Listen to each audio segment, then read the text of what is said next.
time the clock stops, he's going to be the guy to start it other than a kickoff.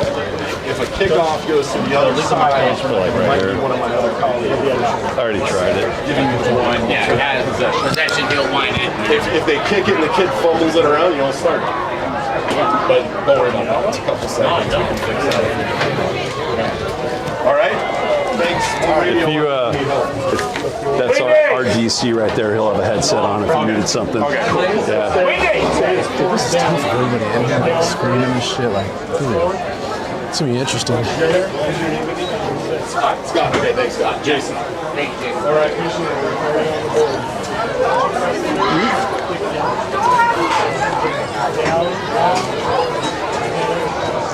I got this, but I need the rosters from the.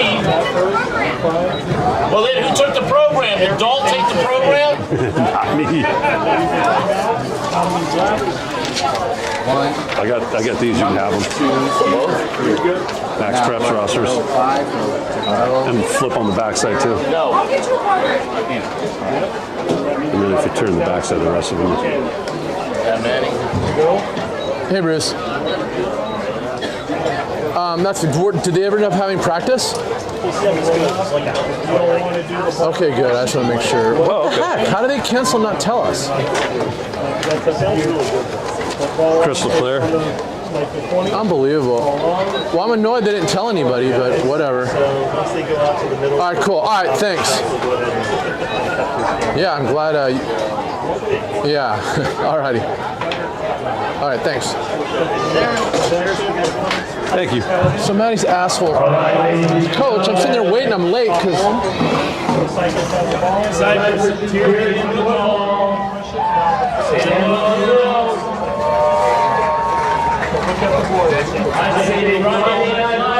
It's Thursday. High school football.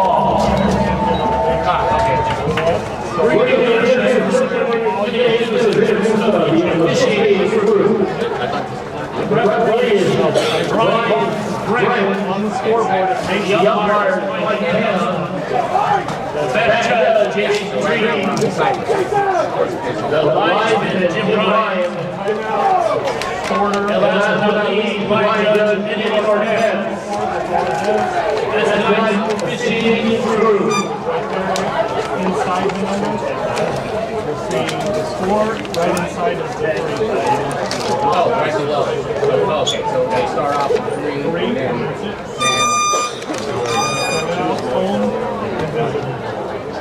okay. Somebody called a timeout. Spam. The coach never bothered to tell us. There was no practice. I'm waiting.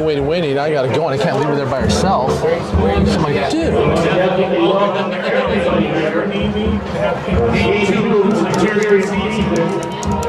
So we talked to Jason, by the way.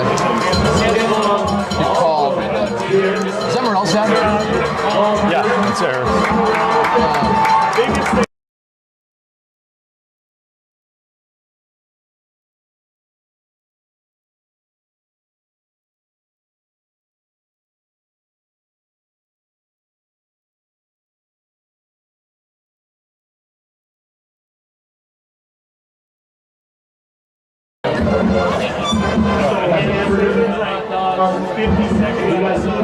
They won 3 state league titles, right, Cypress? 0.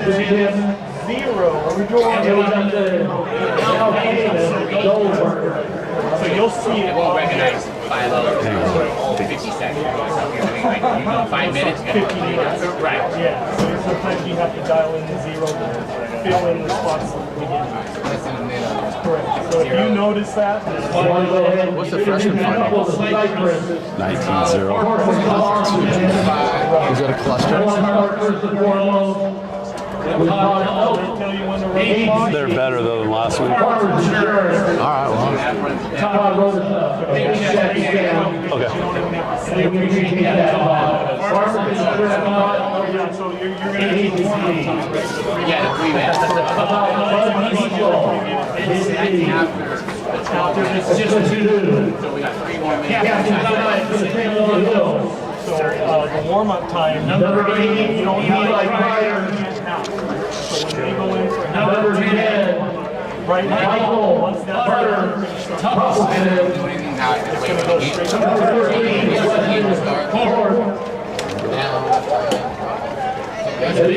79, Jasper O'Loughlin.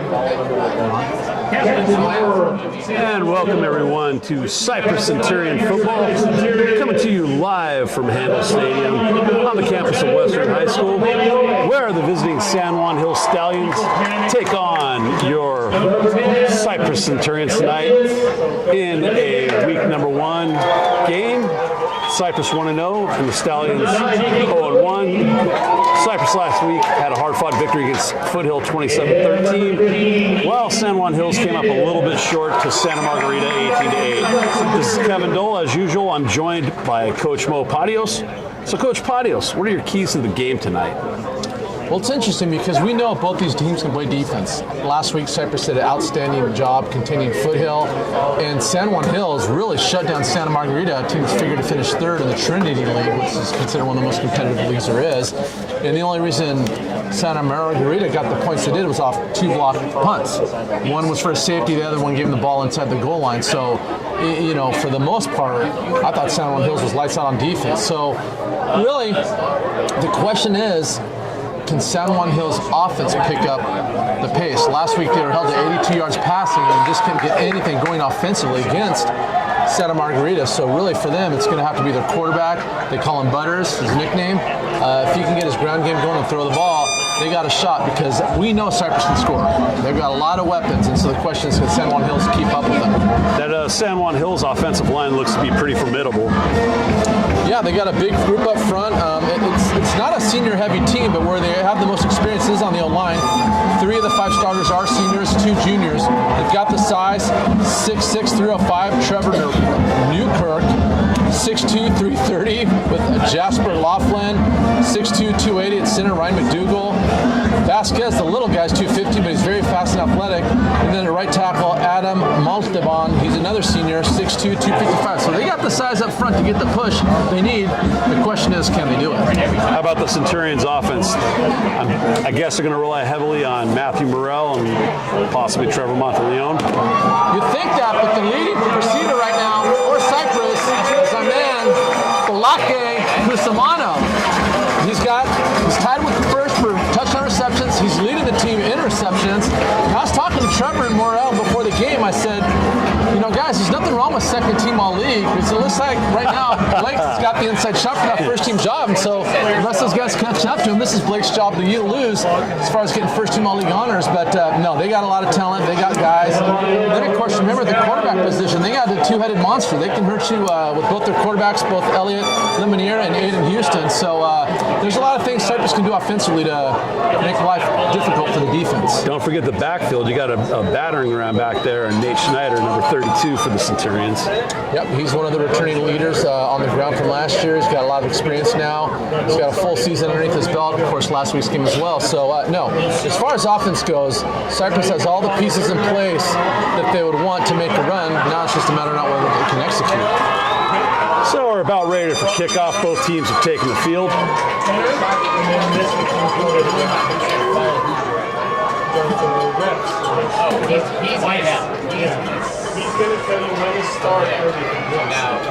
Looks like Cypress will be back to return. Jesse Malden, number 22, deep for the Centurions.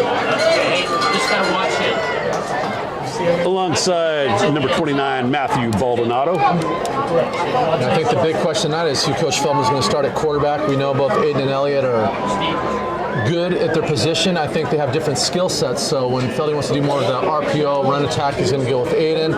If he wants to do more of the traditional drop back passing, Elliott will be his choice. So how much he platoons him, I don't know. But if he finds a rhythm, does he just go with the hot hand? Is he going to go every other play, every other series, every other quarter? That's all to be determined. You know, talking with him this week, he was still up in there about it as well, which I guess is kind of a good dilemma. You have 2 quarterbacks that stepped up and performed well in the Week 0 win against Foothill. You know, put up 27 points. Look, the quarterback's one of the biggest targets on the field, so if you got depth at that position, that can be a great asset. So, you know, it's tough in one respect because you don't know about the play. But the fact that you have options is a good thing. So the Stallions on the field to kick. You don't start it until someone catches it. Looks like Brett Berry, 31, will do the honors. And the ball's kicked, and Baldonado takes it at about the 5-yard line. Runs up the right side, has a little hole. Jesse Malden leads up for him. Great return for Baldonado. Flag on the field, and he's finally brought down at the 46 of San Juan Hills. Great start for the Centurions. Let's see what the laundry on the field is all about, though. Yeah, usually on a kickoff return, it's going to be some kind of hold, which is too bad because they were taking over the San Juan Hills side of the field, and that's going to bring it back, unfortunately, because of the hold.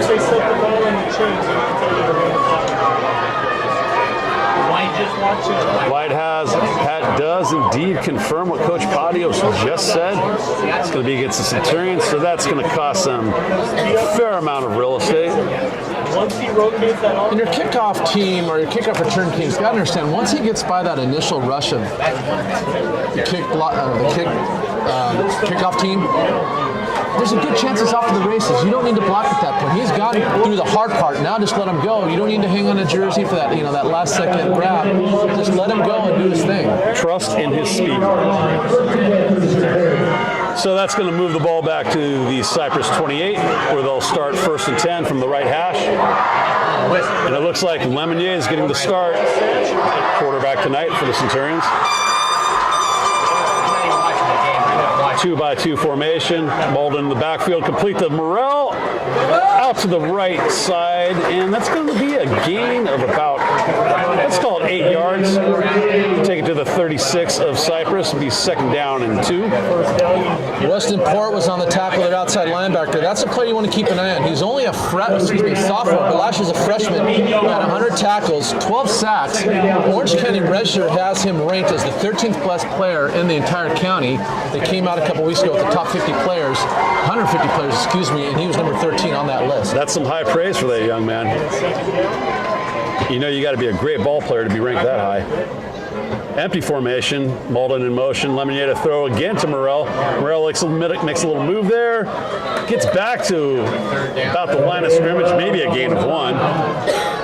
Going to bring up 3rd down situation for the Centurions. That's just a little slip screen, but cornerback Christian Pinoch was able to recognize it right away and prevent a 1st down by stepping up and making the tackle in the backfield. Yeah, he squatted on that well. It looked like he saw the play the whole time.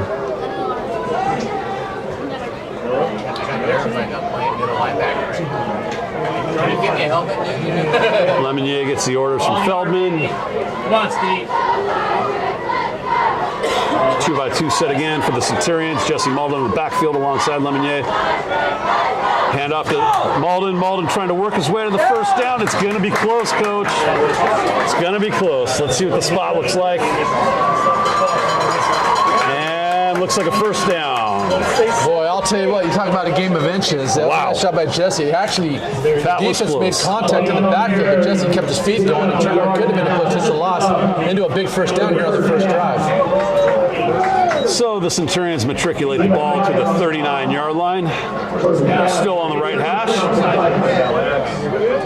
Again, the 2-by-2 formation. Single running back in the backfield alongside Lemonnier. Moves up to a wing slot now. Formation is now empty. Lemonnier looks to throw. Wow, threaded the needle there to Malden right over the middle. That is impressive. Nice job, Lemonnier. Jesse, it's an interesting concept. Start in the backfield, they motioned him out, and then he did almost like a delayed drag across the middle. And that's a nice job of Lemonnier being patient, waiting for his tight end or his 3rd slot receiver to come across the field. Nice design by the offense. So the Centurions are into Stallion territory now. 1st and 10 at the San Juan Hills 49-yard line. They only rush 3. They're going to pick them apart if they don't do that. All you need to watch, you can watch the football now. Keep an eye on the right half when they move the chains and he'll slide.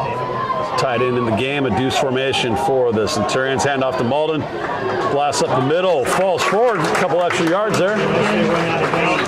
Right now they're doing a good job, the Cypress offense, of mixing it up. They've had a couple passes, a couple runs. They're not being predictable, so because of that, the San Juan Hills defense has to play them straight up at this point. They've got a nice little drive going, 2 first downs, see if they can finish it. And you can see Coach Feldman's already mixing it up between the run and pass plays, keeping San Juan Hills defense on their feet and guessing.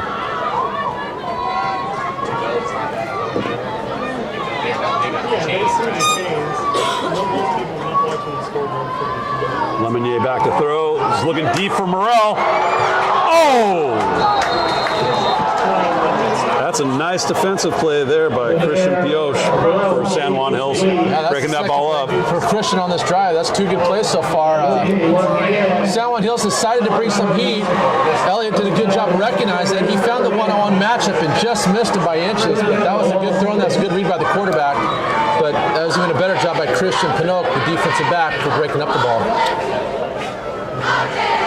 That's probably the guy that's going to be keyed on Morrell all night long. He's going to have his work cut out for him, but so far he's doing a great job.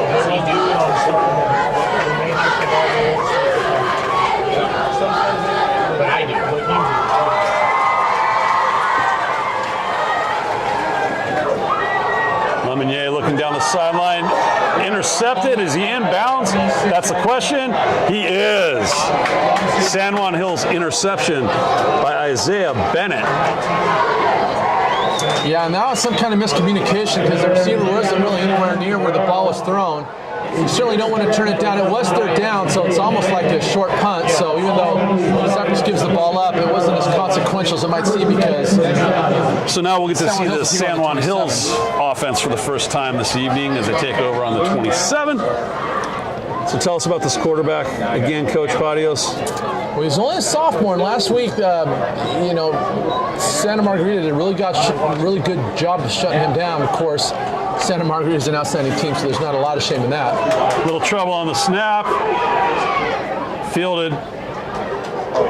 And Butter's able to get a couple yards out of a little missed snap there. I don't know if the timing was off or what, but he did a good job picking up the ball and turning a loss into a positive gain. So clearly he has that pocket presence and a little wherewithal to not simply just give up on the play.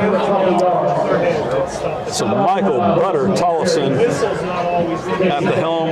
2nd down and 6 for the Stallions. Motions his back to the left. He's looking to pass. Got time. Looking down the sideline. Has a man open. And he dropped it. Briggs Marquise had the corner beat and just couldn't reel it in. Boy, he certainly did. Briggs Marquise ran a little wheel route, and Tufferson put the ball right on the money. He just could not bring it in. That should have been a touchdown for San Juan Hills. So Cypress definitely dodged a bullet on that last play. Bobby Castillo on the coverage there. Bring up 3rd down and 6 for the San Juan Hills.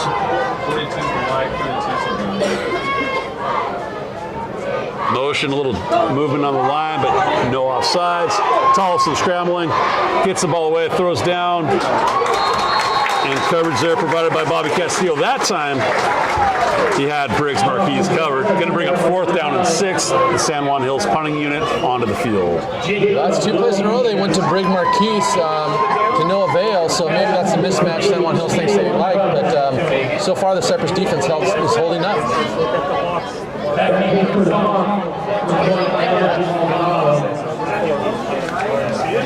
Matthew Baldonado back for Cypress for the punt return.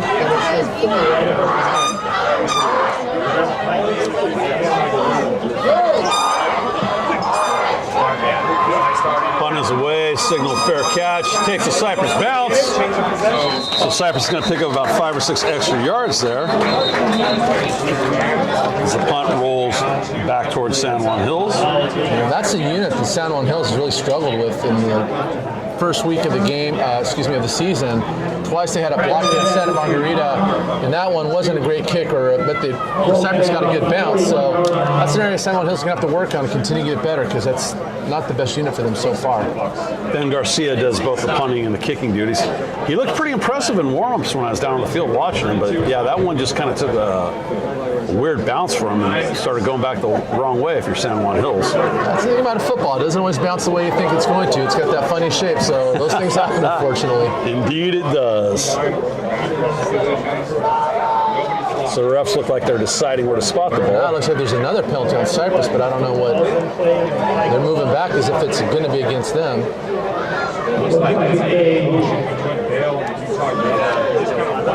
Coach Feldman looks a little animated down on the sideline. Looks like he's seeking an explanation from the referee as to what exactly took place.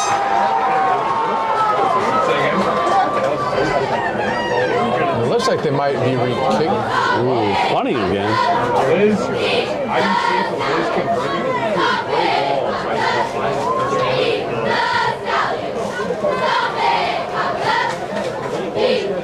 Ball was initially spotted on the 40-yard line, but they're all the way down on the 35 of the other side of the field, which would indicate that they're going to re-punt it.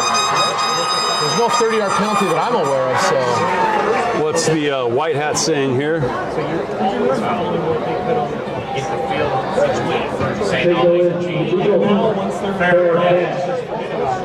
So all of that, and we arrived at an illegal fair catch. Oh, jeez. They're saying he didn't wave the hand above his head in the appropriate manner, it sounds like, which it looked like from up here he was signaling fair catch. I don't know what the problem It is. looks pretty clear, but apparently it wasn't as clear as we may have thought. Well, it is the preseason, so this is the time we want to work all those things out, so I guarantee during films, certainly in half, Coach Fumble will address that with his return team. So 1st and 10 Cypress from their own 30-yard line. Aiden Houston into the game now, quarterback for the Centurions. He's got a 3-by-1 formation. Morrell motions down. Sprint out. Sprint left for Houston. Has wide open receiver. It's Blake Cusimano. Cusimano has some yardage there. Is he going to be able to get in? Cusimano, touchdown, Cypress. Blake Cusimano. My man Balaki on the corner route. I love it.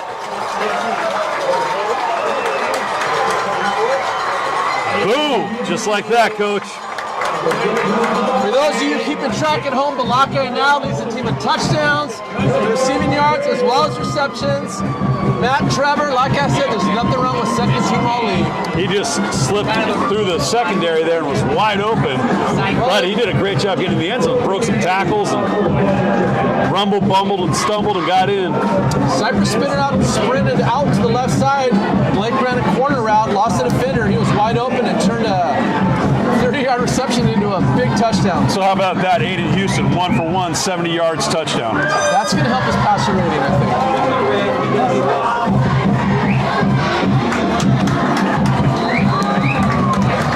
And the PAT by Logan Kennedy is good. At 7:10 remaining in the first quarter, Cypress 7, San Juan Hills nothing.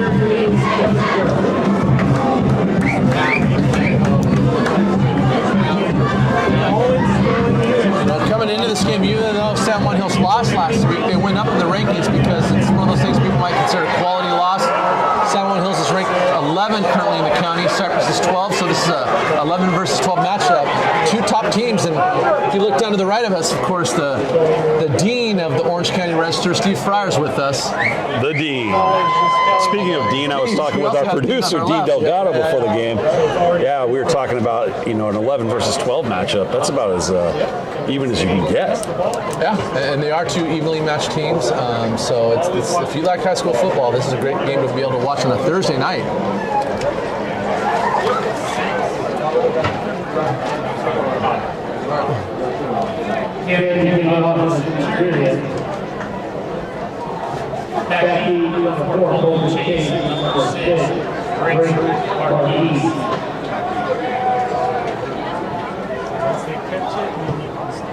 Kickoff for the Centurions.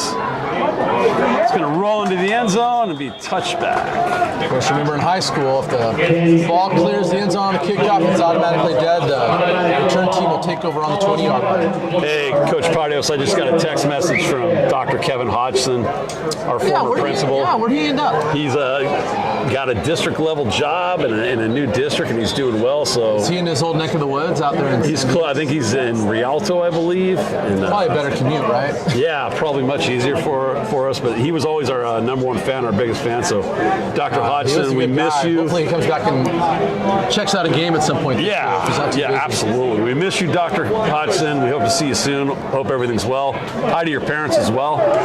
Hope everything's going well for you. First and 10, little give carry for the Stallions there.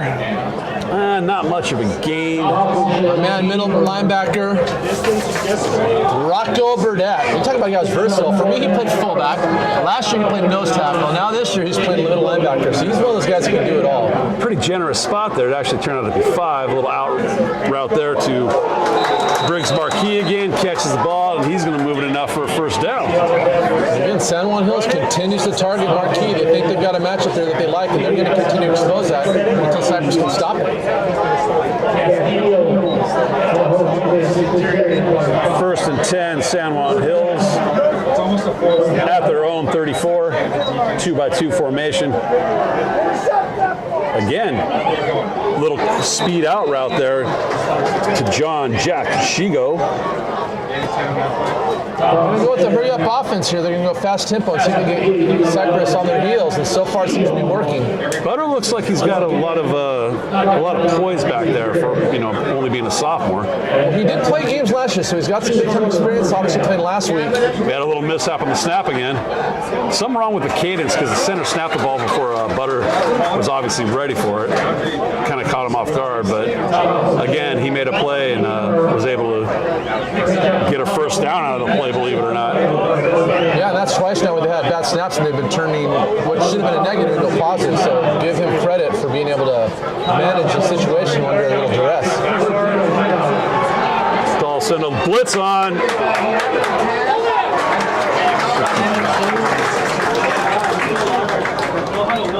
Looks like Peyton Johnson got there, but a little too late. Well, that's a nice job by Peyton recognizing the middle screen. They wanted to show an outsider screen to make the defenders the outside, but Peyton stayed home and ended up making a tackle. Yeah, it's important the D line retrace their steps, right? That's what you tell them.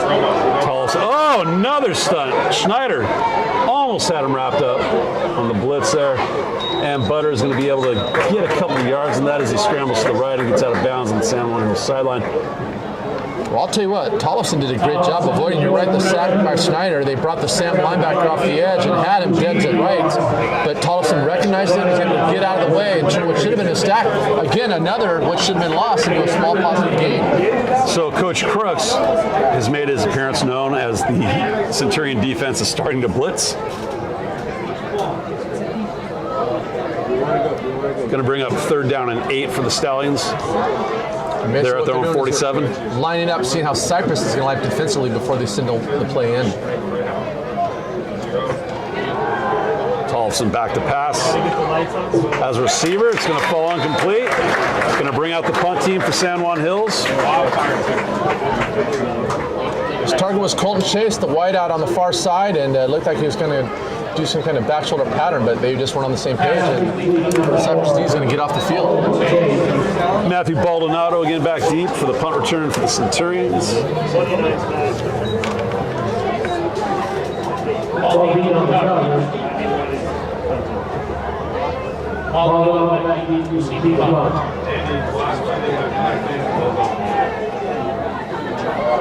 Fielded at the 20 by Baldonado. Tries to go to the right, cuts back. He's got a little seam, makes. Oh, great effort by Baldonado. It looks like he gets a return of about 7. One thing about the punt return, and any return for that matter, is you want to be north-south. He ran about 40 yards and only gained about 3 from where he caught the ball. I understand the effort, and that's a great job. But you watch some of the great returners in history. Remember Rocket Ishmael from Notre Dame? Oh, yeah. You know, guys like that. Watch the replays. There's not a lot of juking and jiving. It is a straight up, you find the hole and you hit it. Gosh, we could forget Rocket Ishmael.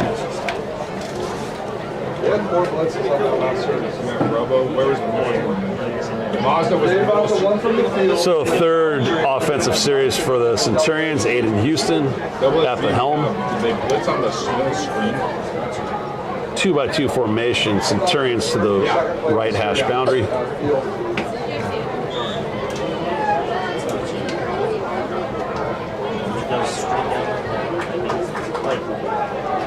Jesse Malden steps up, makes the empty formation. Houston wants to throw.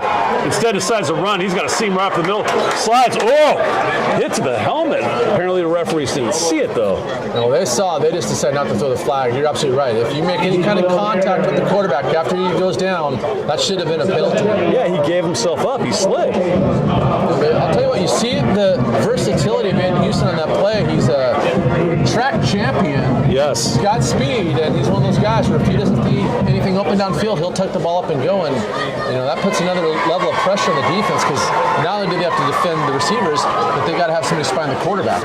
Gain of 7 there for Houston. 2nd down and 3 for the Centurions from their own 36-yard line. Houston gives to Malden, and he is met by a host of Stallions. Jake Jaworski, the inside linebacker, only a junior, just shot the gap and made a tackle in the backfield. That's a nice hit by Jake. Reading, recognizing, and filling the gaps. It's going to be a loss of about 2 for the Centurions, bring up a 3rd down and 5.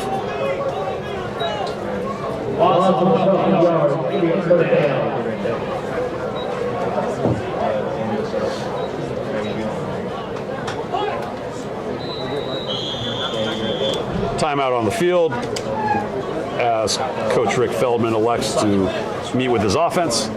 With 3:44 left in the first quarter, Cypress 7, San Juan Hills 0. We doing shout-outs this year? Absolutely, I got the list I've got right here. one. So last night Lexington had back-to-school night. Okay. And one of my favorite students, Latham Revis, his parents were there, and the mom said she loves our show. Awesome. So I told her that if she promised to watch with the husband and with Latham, we'd give a shout-out. So to the Revis family, you said you'd be tuning in, so I'm giving you a shout-out. Hopefully you're watching and enjoying the game. Awesome. Thank you for joining us. Thank you, Revis family. We appreciate it.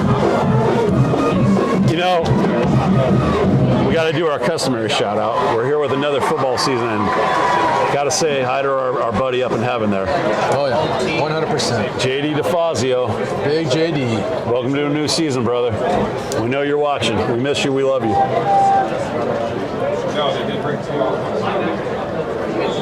Cypress back onto the field.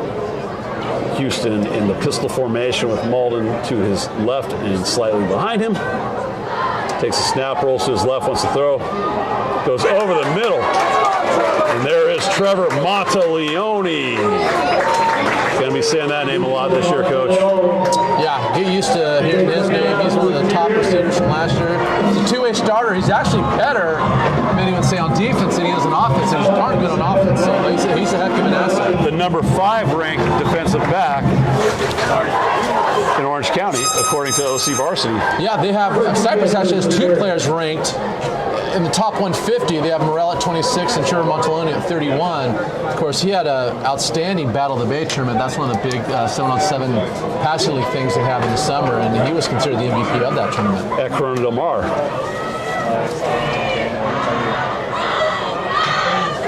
First and 10, Centurions from their own 43. Get it out to Blake Cusimano, who's going to have a gain of about, let's call it 3 yards, bring up 2nd down and 7. That's a nice job by the San Juan defender making a tackle in open space. It's not easy when those receivers catch the ball behind the line and it's a one-on-one situation. So give San Juan credit for finding the ball and making that tackle.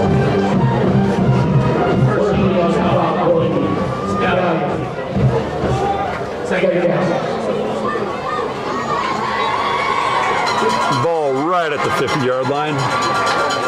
2nd and 7 for Cypress.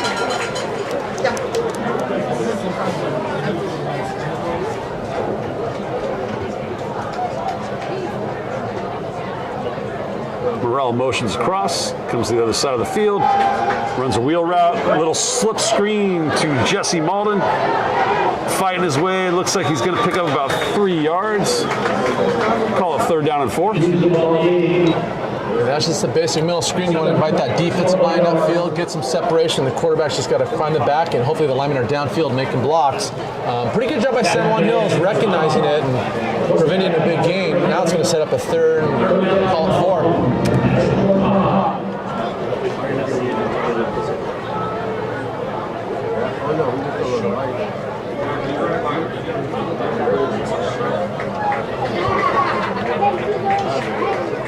3-by-1 set for the Centurions. Morel again motions. Houston rolls out to his right, wants to throw. Has a receiver downfield. It's Trevor Monteleone. A little contact, but apparently not enough to warrant a pass interference flag. bring up 4th down and 4 for the Centurions. They are in San Juan Hills territory, so it'll be interesting to see what they do here. You know, it's too bad the quarterback didn't recognize Matt Morrell's wide open on a dig route. He went for the corner route and missed it, but he had another option that was a lot better. 4th and 4 from the San Juan Hills 46-yard line. And doesn't look like there's a punter coming on the field, Coach. Well, Felder's always been aggressive. You got a great offense. He feels like if he's got a good play, they can get him 5 yards. Go ahead and run it. Of course, for the defense, you want to watch the ball and not get drawn off sides, but we'll see what they decide to do here.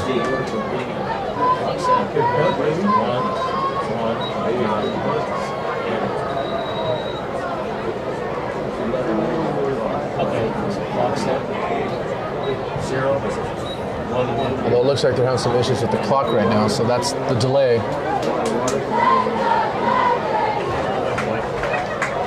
And we're back to action here.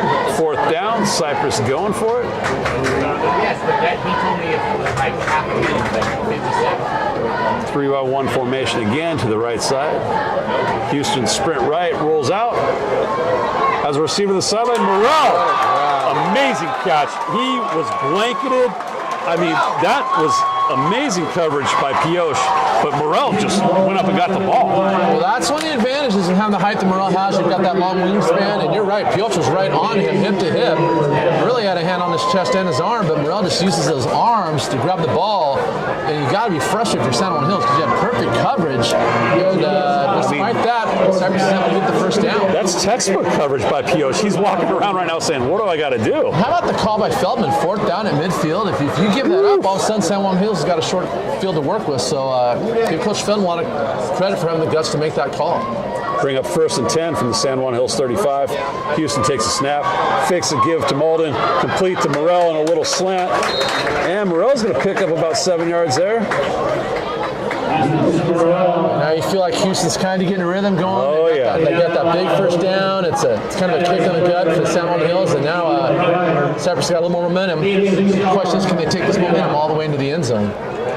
Going to bring up 2nd and 4 from the San Juan Hills 29.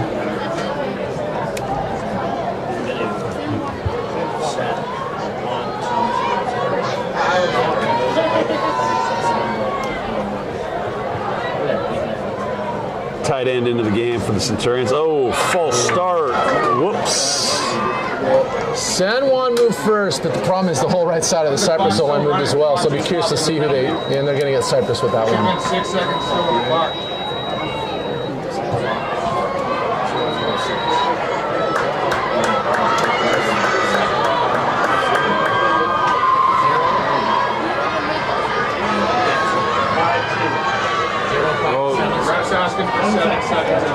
He wants 7.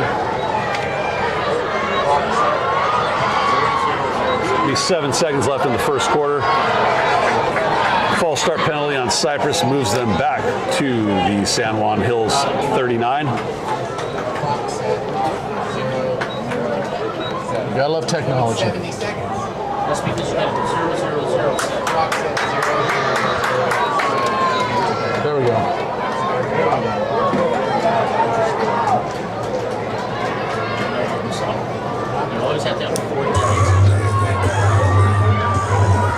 So I don't know if the refs are going to just let this thing go to zeros on to the 7 seconds, but there's a timeout on the field. Not sure what they're trying to figure out right now. Clock's been fixed.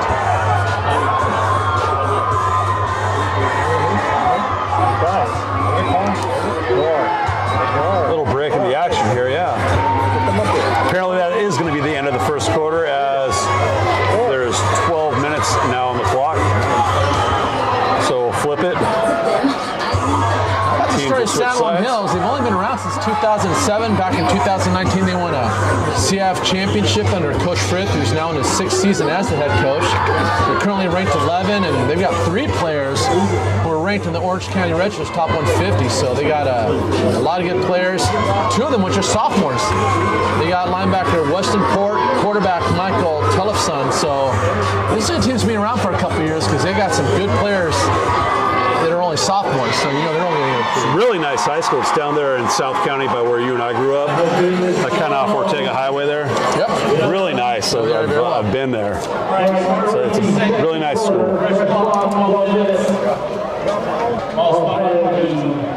Down at the 34-yard line. Second down and 9. So 2nd and 9 from the San Juan Hills 34. Left boundary for the Centurions. Houston takes a handoff. Little draw, it looks like, to Malden, but nothing doing. San Juan Hills just snuffed that out right away. Xavier Seward, the nose tackle, only 5'10", but 300 pounds, is a freshman. Did a nice job of getting off the block and making the tackle for no gain. Coach, if you're playing varsity as a freshman, you got to be pretty legit. Yeah, no doubt about it. I mean, go back to when you were in high school, what it looked like as a freshman and looking at all the seniors and the varsity players, it was night and day. This guy's not only competing as a freshman, he's making plays, so that's a heck of a compliment to him. He's got to be quite a dude, right? 3rd and 9 for Cypress.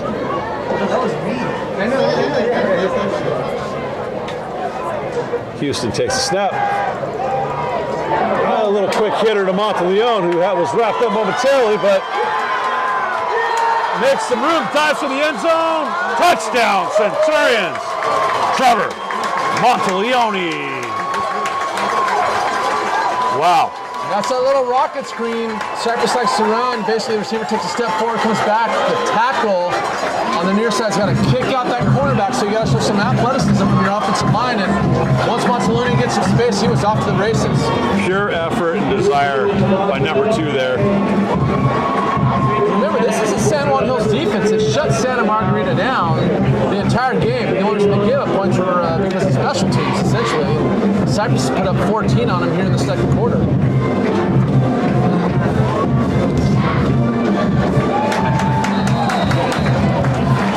Extra point by Logan Kennedy is good, and with 11:06 left in the first half, it is Cypress 14, San Juan Hills 0.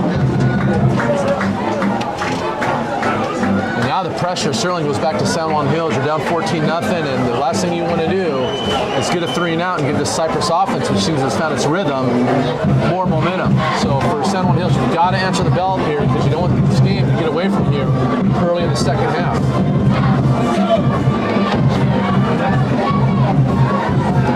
Hey, while we've got a moment, let's say hi to the Morrell family in Ashland, Oregon. Aunt Betty, cousin Jerian, also cousins Tim and Andrea in Central Point, Oregon.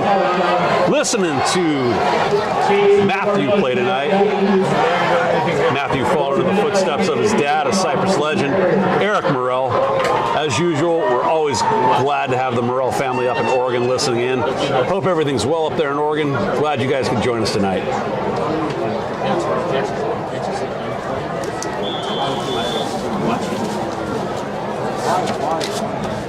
Cypress to kick off. Logan Kennedy kicks it to about the 6-yard line of San Juan. Nice little return there. Got some space on the sideline. And Colton Chase able to get some yardage there for the Stallions. Maybe that's what they need to kickstart their offense. You got to play through the whistle. Everybody stopped there because it looked like, or it appeared that he was down, but there was no whistle blown, and he almost got up and made another big play out of that. So remember, if you're on defense, special teams, whatever, you do not stop to hear that whistle blown. Don't assume anything.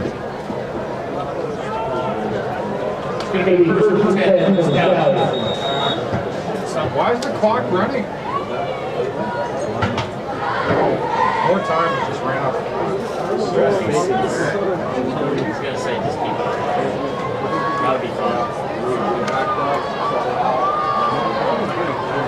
1st and 10, San Juan Hills from their own 34-yard line. And again, we're having, I think, issues with the clock. It looks like the referee's going to signal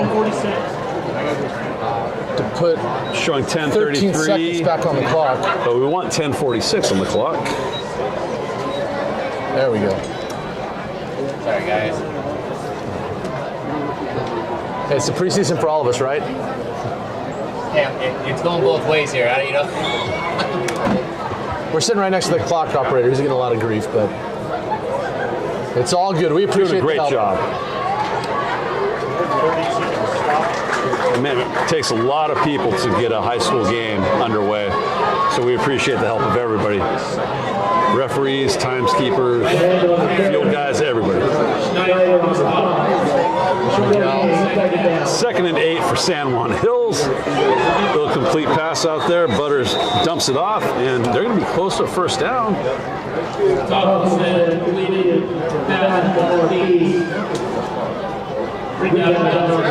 Once again, Marquise very active in the San Juan Hills offense.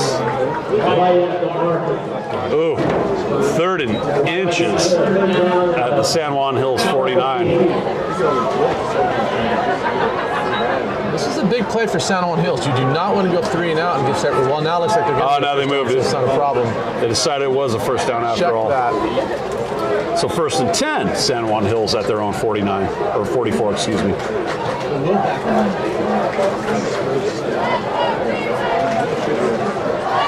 2-by-2 formation for the Stallions. Butter drops back to throw. He's scrambling. Has a little room. He gets his block on the edge. And we'll turn that into a gain of what looks to be about 3 yards. Going to bring up 2nd and 7. He's in Cypress territory. Ball spotted at the 48. And Thompson does a nice job again in that pocket. He's under pressure, but he finds that gap. And it turns out it should be a loss into a gain. So again, not a big game, but it's certainly better than a sack.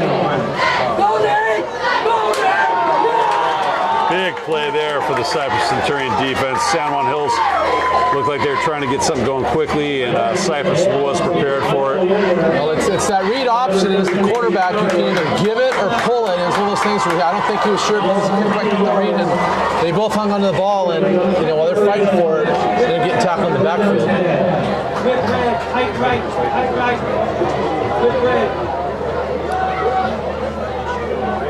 Triangle formation to the left. San Juan Hills. Tollefson looks to go deep. Man, Monteleone, did he pick that off? We got a flag though. No way. Trevor Monteleone, great coverage. Makes the interception, but there's a flag on the play.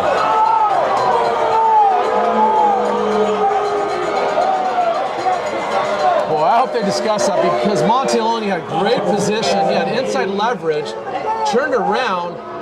Boy, did he ever. If anything, you could have called offensive, but Trevor's pleading his case with the ref.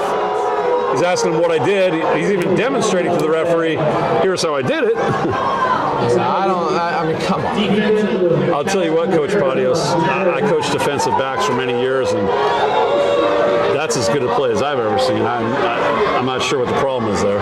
If he's got an arm on him, if he's pulling him down, if he's impeding his progress, I get that. But they were hip to hip.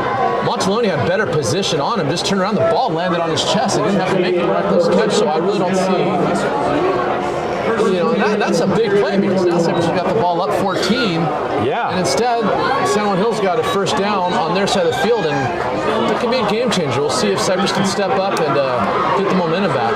So 1st and 10 from the Cypress 41. Tollefson back to throw. Oh! Schneider up the middle and got busted coverage in the secondary.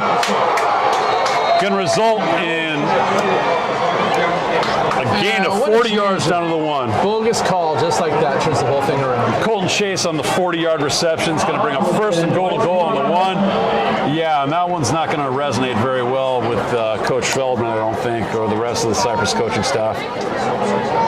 You know what? Hey, that's part of the ballgame. And if it's a close call, you got to live with the call that the ref goes with, whether it's right or wrong. It doesn't matter. That's what we decided, and Cypress just has to bounce back. You can't do anything about it. Nothing's going to change. So. Let's see what Coach Crook styles up here on defense.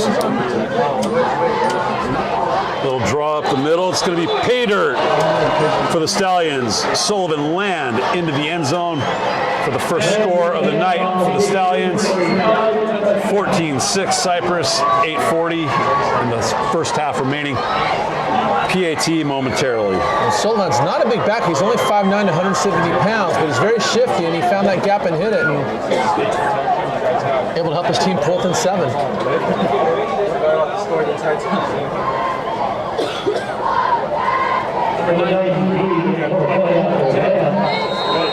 And the point after try is good. Garcia converts with 8:40 in the first half remaining. Cypress 14, San Juan Hills 7. And take a look at the sideline. Coach Feldman's shaking his head, and I get the frustration, but you got Yeah, that one stings a little bit. Of course, Coach Feldman now is in his 9th season as the head coach. Past Kerry Crabb and John Selby, who were at 8. There was a 3-way deadlock there last year. All-time win leader with 57 wins. Winningest coach ever. 7 out of the 8 last years. Semifinals 3 out of the 4 eligible seasons. I say eligible because the COVID year doesn't count. So years they could have gone to the semis. They did it 3 out of the 4 years, and of course, 3 straight Empire League championships, something no other head coach has ever done. And boy, when that means Main State go 4 for 4. And they've got a very good chance of doing it. They are the prohibitive favorite. If you ask anybody around Orange County High School football who talks about the Empire League, they will tell you Cypress is the favorite to repeat. I mean, no doubt about it. They got to stay healthy. That's the biggest thing, because the one way to have a potentially outstanding season go downhill quick is start getting injuries. And we knock on wood, but if they can stay healthy, I like their chances not only in the Empire League but in CIF as well. San Juan Hills to kick off. Back deep once again, Malden and Baldonado. Ball bounces, Malden fields at about the 10, runs up the right side, and he's going to be taken down just short of the 30. Looks like the ref was spotted about the 29 of Cypress.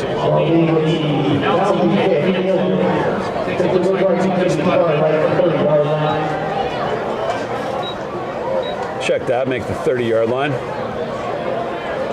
And number 32, Zuniga.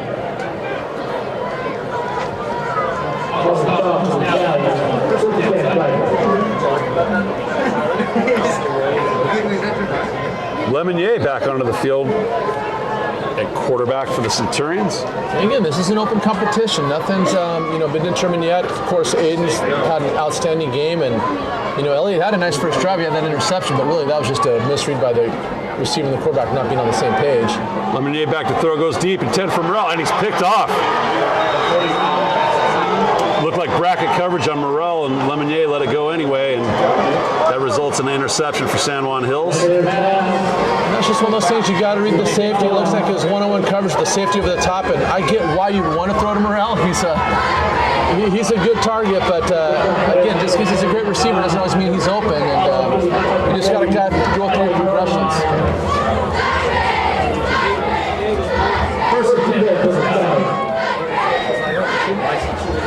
So, San Juan Hills takes over on their own 45. 3-by-1 formation to the right. Tolson with a single running back behind him in the backfield. Drops back to pass. Quick throw. Out to his own sideline. It's going to be a gain of about 7 for the Stallions into Cypress territory. You talked about a game on momentum just a few moments ago. Cypress is up 14, got an interception. Looks like they're about to close this thing out. Called us another way. San Juan Hills takes advantage, gets a touchdown. Now they get the ball again after another turnover, and they got a drive going. Tolson takes himself, first down Stallions, plus a little extra. Little scrum going on, whistle's not yet blown. Wow, the refs are really letting this one go, Coach. Holy cow. That's your quarterback. I don't mind if the ball's moving a little bit, but at some point you got to protect that guy. So. Of course, Coach Crooks is in the booth. Isn't too happy right now. Yeah. Expected a little more on that play, Coach Crooks did. First and 10 from the Cypress 40, San Juan Hills on the move. Tolson back to throw. He's looking down the right side of the sideline, has his receiver. And cover. Oh, an amazing adjustment. Are they going to split? Oh, wow. Colton Chase came back for that. Tell you what, that was a heck of an effort. Wow. Colton Chase looked like a center fielder adjusting to a deep flat ball. Kind of reminded me of Mike Trout. He did a good job recognizing the ball in the air, adjusting his body and his momentum to grab it. I guess it hit the ground, but great effort nonetheless. Tremendous effort by Colton Chase. Empty formation for San Juan Hills. Tolson back to throw. Throws that little out screen there. Looks like we pick up a couple yards there. It'll be 3rd and 3 for the Stallions.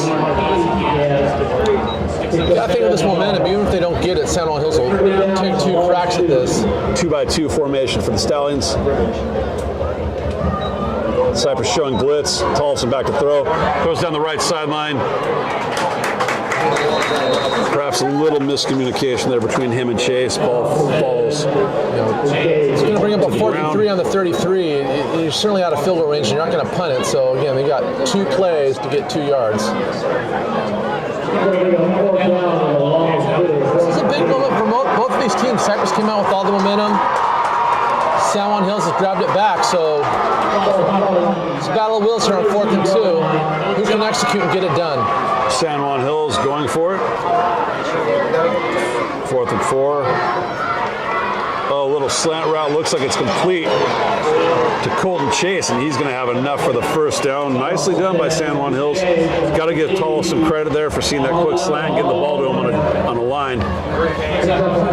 That's just pitch and catch on an easy slant route.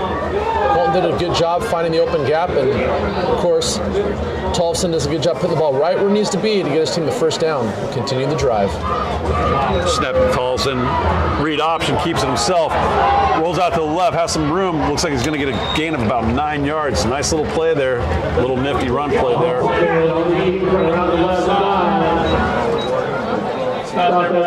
Going to bring up 2nd and 1 from the Cypress 16. San Juan Hills moving the ball. Tollefson takes a snap, looks to his left, throws out. Receiver run out of bounds, but it's going to be good for a first down. Again, that looks like Colton Chase with another catch. Tollefson, he's found his groove. He's doing a good job playing catch with his receivers. He's pulling the ball when he needs to, and I think the Cypress D's a little gassed here. They've been on the field a lot this second quarter, so they got to step up here and try to get a stop to prevent this game from getting tied up. Tollefson takes a snap, feels some pressure, throws the ball away, out of the back of the end zone, avoiding the sack.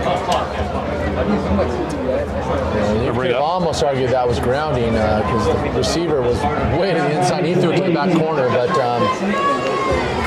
they're usually going to, it looks like the referees are talking about it. I'll be interested to see if they do throw a flag. Yeah, they're contemplating it, that's for sure. Here it comes. Flag is on the ground. Grounding is called.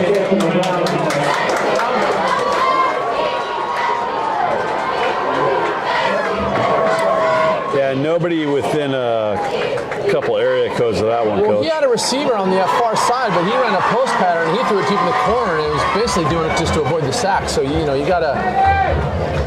I'm glad the referee saw that, but that's a huge break Cypress gets because they were kind of on their heels. So now it's going to be a lot tougher to call a play on 2nd and 25 as opposed to 2nd and 10.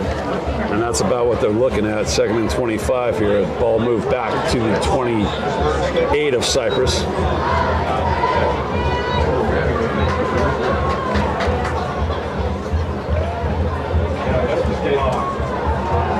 Tollefson back to throw. Has a receiver wide open. Wow. Looked like he just slipped between the corner and the safety there. Yeah, Briggs Marquise was his target early on in the first quarter. Now starting to get back in the action, but another stop. Wasn't able to reel it in, though. Boy, looked like he caught it from up here, I guess. Yeah. Well, what do you got? It's 3rd and 35. Excuse me, 25. Yeah, what's your best 3rd and 25 play here, Coach? All verts. 40. And try to get another flag. They do a little crosser there. Almost look like they're setting up for a field goal. Well, it depends what kind of kick you got. The ball's going to be marked around the 22-yard line, so we're looking at, what, about a 39-yarder from the right side of the field. That's no freebie for high school. Of course, if they do decide to go for it, you're looking at about a 4th and 16, so they're kind of in that weird area. Looks like they're going to take a timeout and think it over. Yeah. Hey, Coach, you know that the new Coach's Corner opened up? I heard about that actually. Yeah. You been there yet? I have been there. It's really nice, and they got all the amenities they had before at the former location. Where is that located? It is at 4756 Lincoln Avenue in Cypress. That's over by the Home Depot. Yeah, if you Kinda? go past the Home Depot, probably about a mile, it'll be on your left-hand side. Okay. Yeah, if you want to give them a call, you can reach them at 714-699-1389. Coach Terry Thompson, Coach Efren Valdez, and the rest of the Coach's Corner crew will take care of you. Best pizza and sandwiches in Cypress.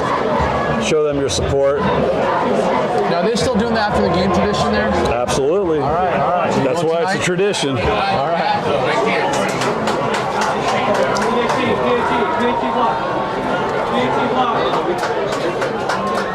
So San Juan Hills is on to attempt the field goal. They probably just want to sit back and watch a fake, but he might have the range, so we'll find out.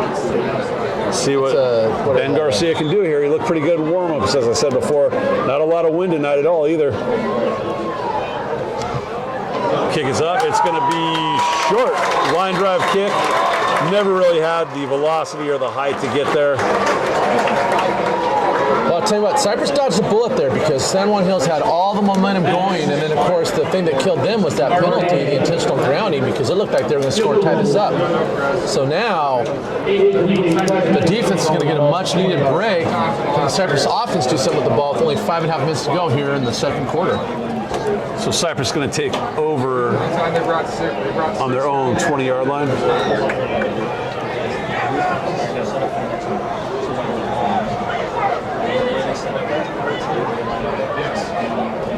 Big Hayden Frazier checking into the game, number 66. Hey, Hayden. The Hayden best Frazier's lineman a I great ever guy. coached. Great kid. Great Some good kid. ones, yeah. Tight end in the game for the Centurions. Morel motion is going to look fake stretch to him, and Houston keeps and takes it himself. Falls forward. Referees look like they're going to give him about 4 yards in the game, bring up 2nd and 6 from the 34 of Cypress. Now if you're Cypress, slow it down. There's only a little over 5 minutes going. The clock's running. You've got all your timeouts. The defense has been on the field a lot this second quarter. Give them a rest. If you can get all the way down the field and get a score right before half, that'll really give Cypress a big advantage as we close out the first half. Houston takes his directions from Coach Feldman. Let's see what Coach Feldy has dialed up here. 3-by-1 formation. Cusimano, Monteleone, and Morel. Got timeout Cypress. Coach Feldman didn't like what he saw. Well, no, it was they were going to get a delay. Delay They were just game. taking too long. The referee puts his hand up in the backfield. That means the clock is running. He's counting. So It means Coach guys, Feldman hurry recognized up. that. Yeah, and he called a timeout. That's fine. Get it together. You still have your other 2 timeouts. 4:40 to go. Try to get that score before half. Yeah, as they say, the timeouts, you can't take them with you either. Nope. So may as well use them.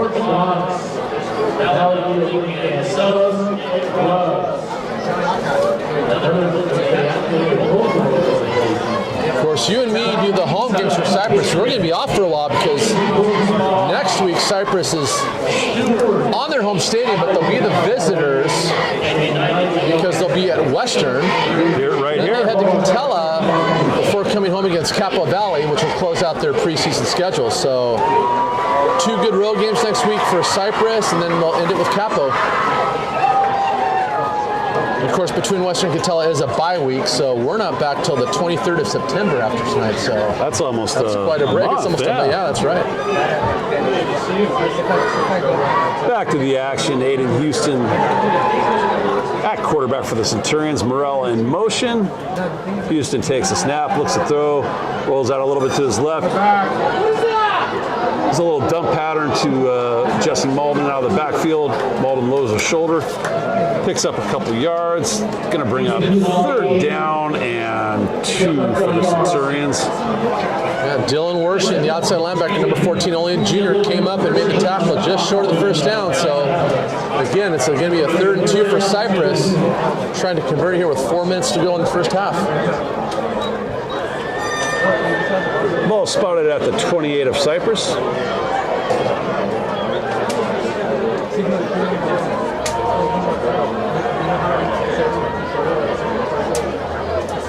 Tight end in the game for Cypress. I think it's Cade Hollenbeck. Little pass out. Complete to Trevor Monteleone. Good enough for a first down for the Centurions. Needed 2, got 3. Move the chains. First down, Cypress at their own 33-yard line. 3:51 remaining in the half. Cypress 14, San Juan Hills 7.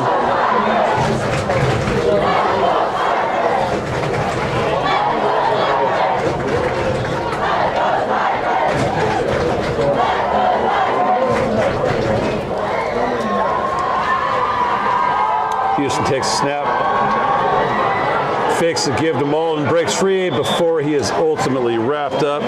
Pursued there by Zach Hernandez of San Juan Hills. And Ian initially got out of the sack, but that was just a great job by that front 7, bringing the pressure. Even though Ian was able to break the first tackle, he couldn't do much more after that. So give San Juan Hills credit for getting after that quarterback and staying aggressive. This is where Coach Feldman gets very creative with his time management here. I guarantee he's trying to work this clock all the way down to 0-0, but get a score in there before.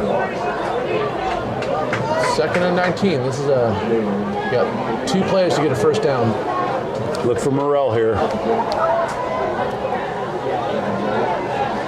Monteleone outside. It's going to be run out of bounds.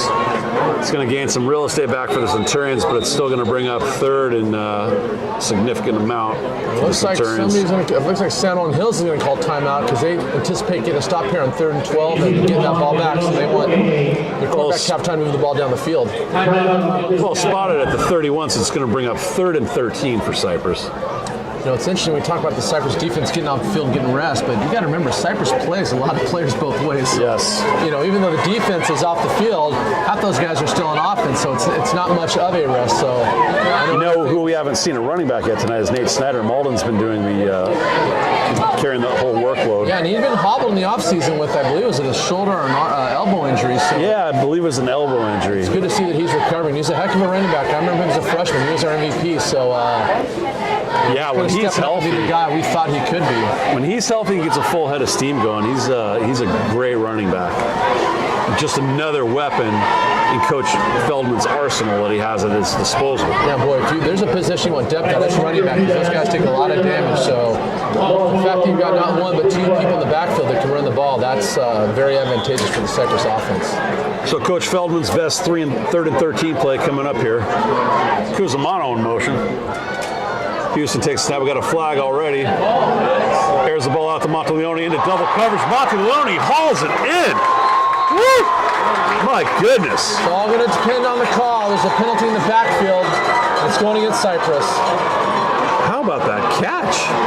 Double coverage. Put it right where it had to be. Use his arms to reach up and grab it, but boy, penalties are just killing Cypress tonight. Trevor Monteleone is dismayed, and rightly so. I mean, this guy is just selling out on every play, and it's being negated for whatever reason.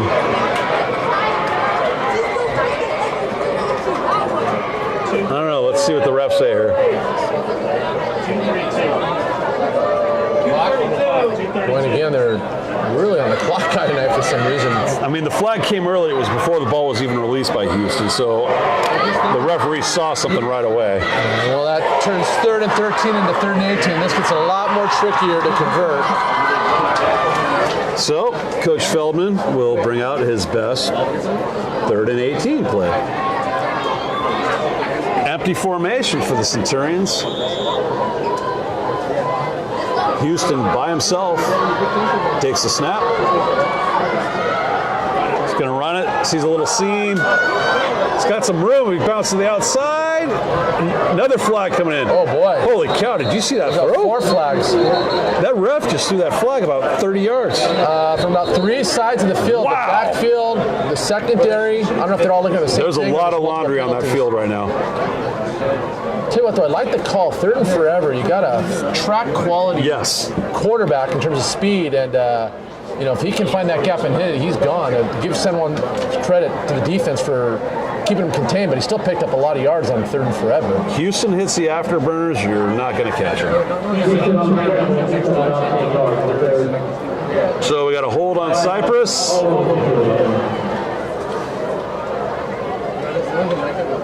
So here's the question. Your San Juan Hills, do you take it and make it 3rd and 28?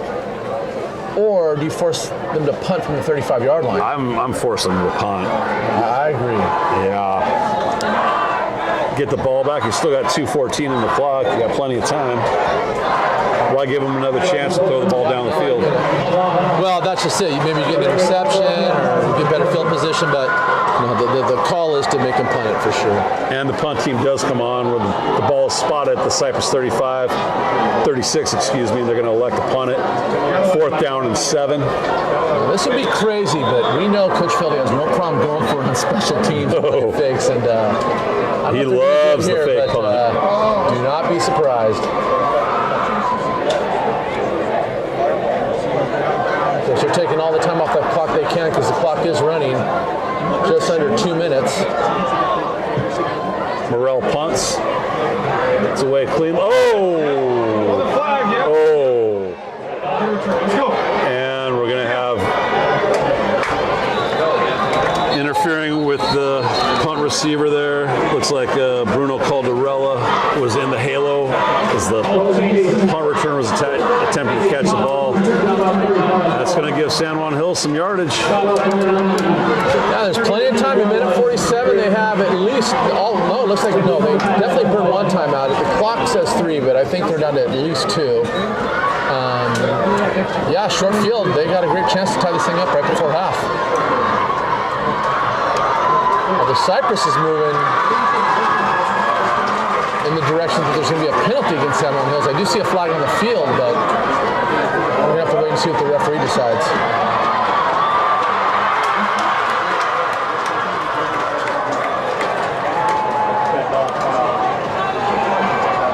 Cypress student section's getting fired up right now. Oh, is that Pfeiffer down there? That is Charged up, former Mr. AP, Pfeiffer. back in the English department. Indeed. 5-4. And now Cypress is moving the other direction, so.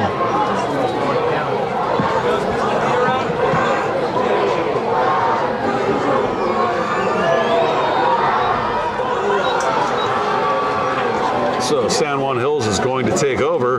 Referee is on the field talking to Coach Feldman. He's very upset because their guy, he's saying, waved for a fair catch, and they didn't call the penalty yet. They called it against Cypress early on in the game. And you can see him with his hand motion on the monitor explaining that to the referee. Coach Feldman gesticulating in vain, even demonstrating to the referee how the fair catch was called, but the referees want no part of that. Once again, Coach Feldman impersonating a fair catch. I'll be shocked. It's very rare you can get a referee to change their call, but they're having a conversation. I don't know if... He piqued their interest, if nothing else. But he's moving back, so I don't know. Let's...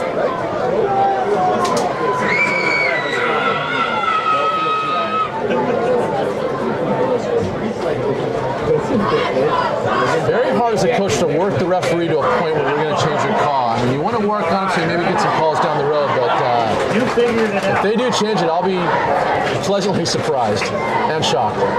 Let's see what the white hat has to say.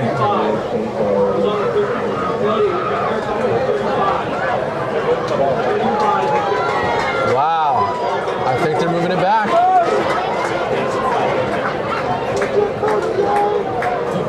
You know, Coach Feldman, ever consider a career as a lawyer? Well, he's certainly making a case right now. Be pretty darn good. The referee's coming back to talk to Coach Feldman. Back. I'll tell you what, hey, give him credit for arguing and making his case. I mean, it's... Referee's saying, here's what happened, Coach. We agree with you. Here's what we saw. Coach Feldman again. The problem is they need to make a decision go. I mean, now they're going back the other way. I don't...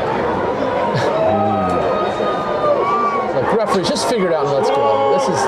Up and back we go Forget again. it, man. I thought I'm watching tennis right now. Okay.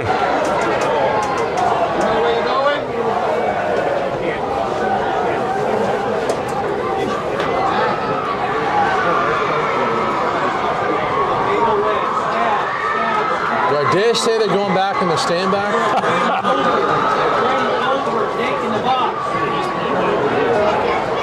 And now we're moving again. That's why I didn't say it.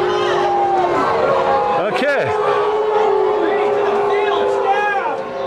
There's about 2,000 referees in the Cypress stands this evening. They're marching it off.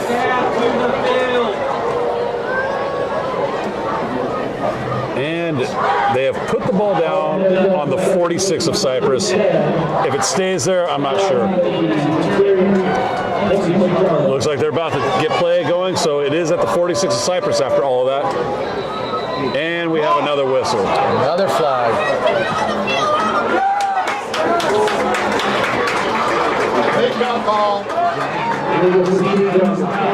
So Boy, a lot of procedure. laundry on the field tonight. I tell you, it's I get it's still preseason, but Yeah, there are a lot of yellow flags flying about this place tonight.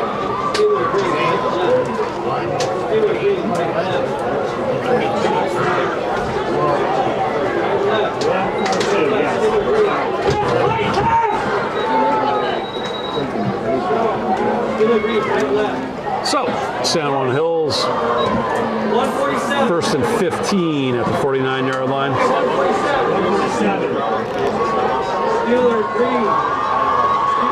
147 remaining in the first half. Cypress 14, San Juan Hills 7.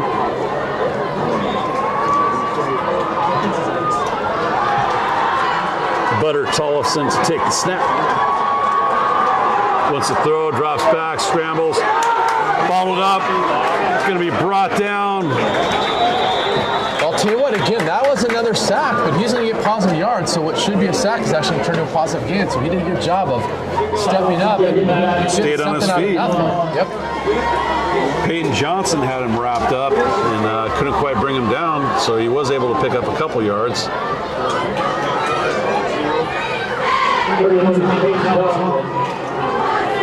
Tollefson back to throw as a receiver down the right sideline. Oh, almost a spectacular one-handed catch by Colton Chase. Good coverage there. You had it, but, you know, if you're Colton, you got to go with two hands. If it's out of your range and you can barely get a hand on it, I get it, but it's much easier to catch a ball two hands than one.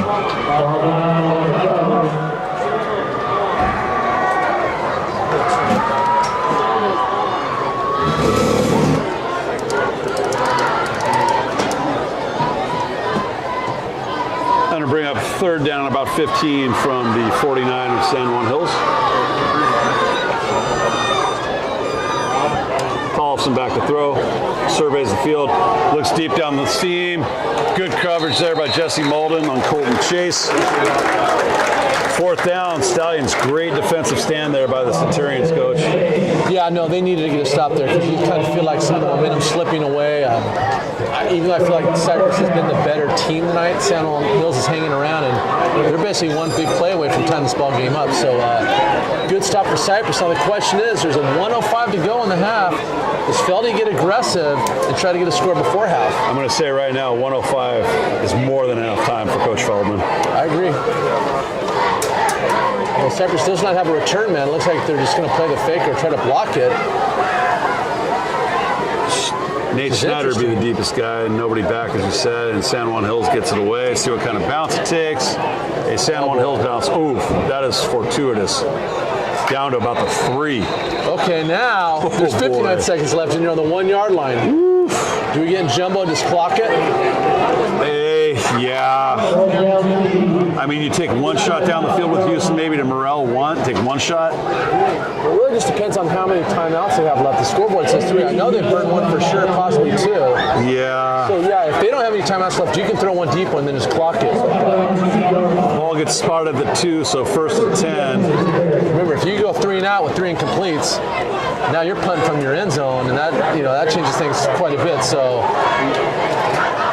Cypress, I'm taking one shot down the field, and then I'm just going to run it out. Yeah, you know what? I take one shot to Morrell and then take a knee. you know, at least try one. But it looks like they're going to take a knee.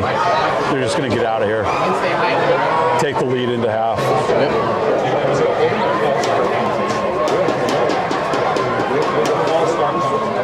Offside, San Juan Hills.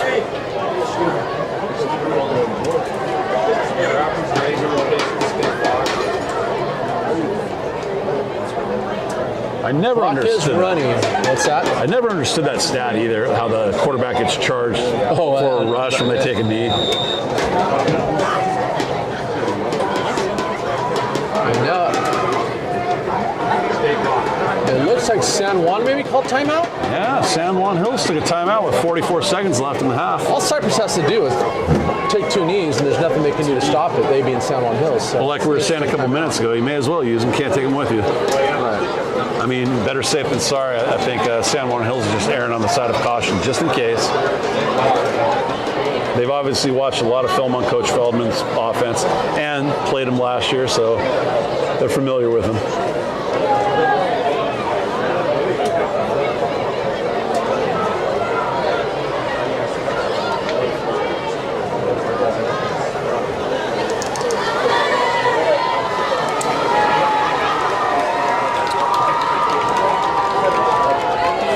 Seconds left. The scoreboard says 1st and 10, but I think it's 2nd and 10.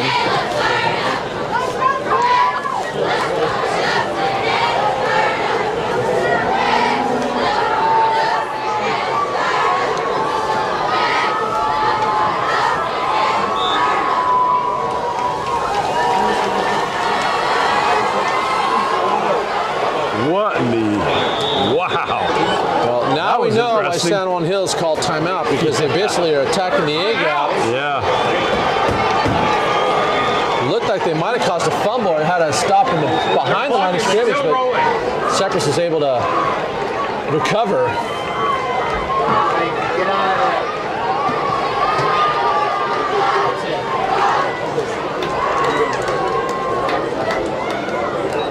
This has been one of the weirdest first halves I've ever remember calling. There's a lot of interesting in a long time things going on here. Is it a full moon tonight, Coach? Possibly. It's got that Halloween night vibe, you know. And the wind has kicked up too. Yeah. Look at that. Well, that's going to end a very interesting first half. No time left on the clock, so.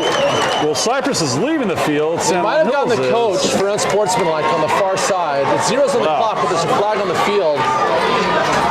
The San Juan Hills coach is getting the ref an earful. Let's see the call. Feldman's on the field now meeting with the referees as well. Unsportsmanlike against San Juan Hills, so they'll enforce that in the second half, I believe. Wow. He must have said the magic word to the official. Well, interesting first half, Coach Patios. Yeah, to say the least. It's one of those things. It's a 7-point ball game. I think both teams have had their moments. Cypress kind of came out. San Juan Hills weathered the storm, got themselves back in it. It's pretty much anybody's game as you head into the second half. All right, folks, 14-7 at the half. Enjoy the halftime show with the Centurion Marching Imperial Brigade, led by James Kirion.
Hey there, and welcome back to Handle Stadium, where the halftime score is the Cypress Centurions 14, the San Juan Hills Stallions 7.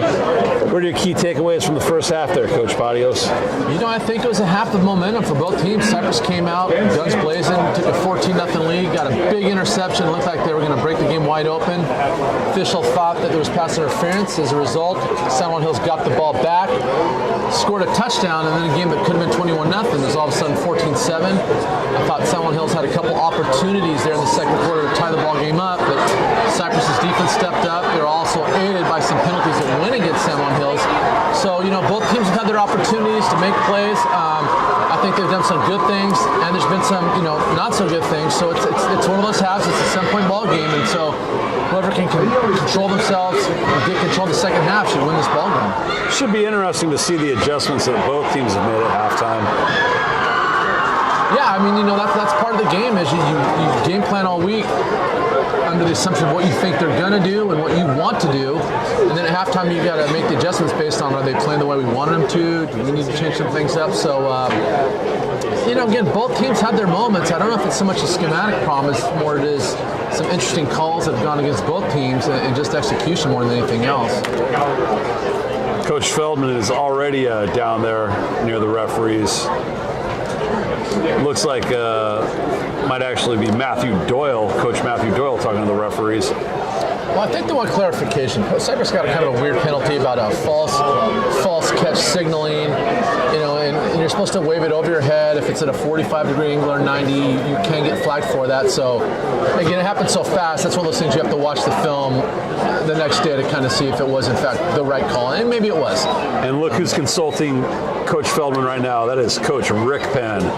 The legend. The legend on the Cypress sideline. Madman from Magnolia. So now it will be interesting to see what they do with that penalty that ended the first half. The referee called it unsportsmanlike against San Juan Hills' coach.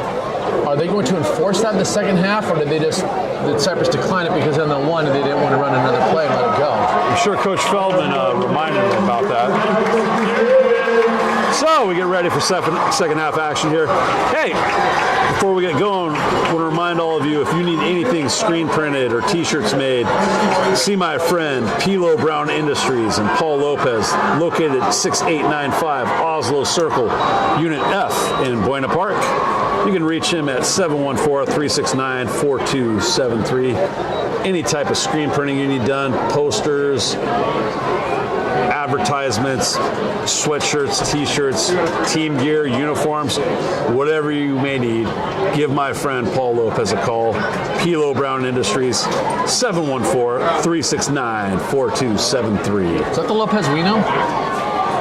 That is Paul Lopez, class of 90, Cypress Centurion alumni, proud alumni. Old school. Great. He graduated with one of our friends, Heather Dillard. Oh, okay, yeah. Class of 90, that's right.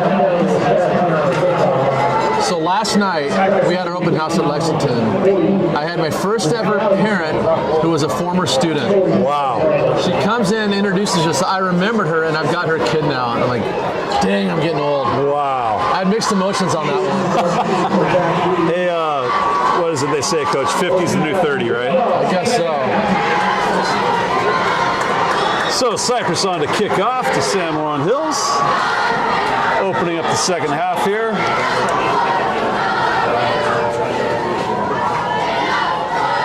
Onside by Logan Kennedy. Oh!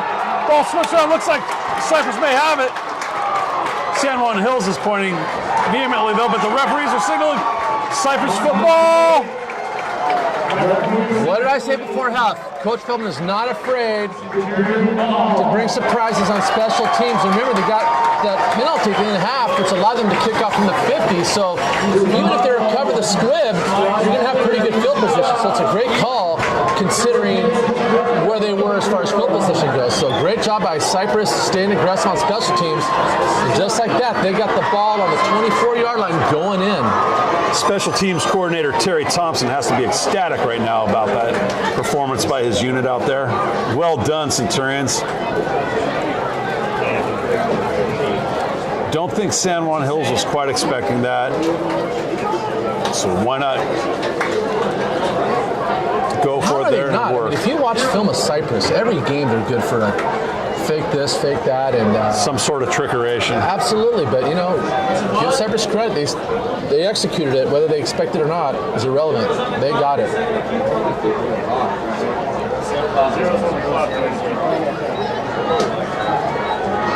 Man, and they're just harassing our poor clock guy tonight. I don't know what the problem is, but the referees now are going to keep the time on the field, so we won't have any more stoppage in place for the clock issues.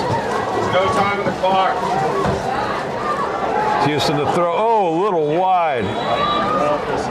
Intended for Morrell, caught by Morrell, but for no gain. Actually, a loss of one, believe it or not, on the pass.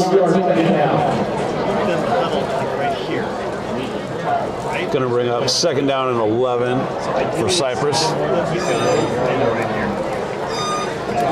And again, he was open, but you got to put the ball in the money so he can actually catch the ball with his feet underneath him. He had to make a diving catch just to bring it in. At that point, of course, in high school football, once your knee touches, you're down. Aiden Houston starting at quarterback for the second half of the Centurions.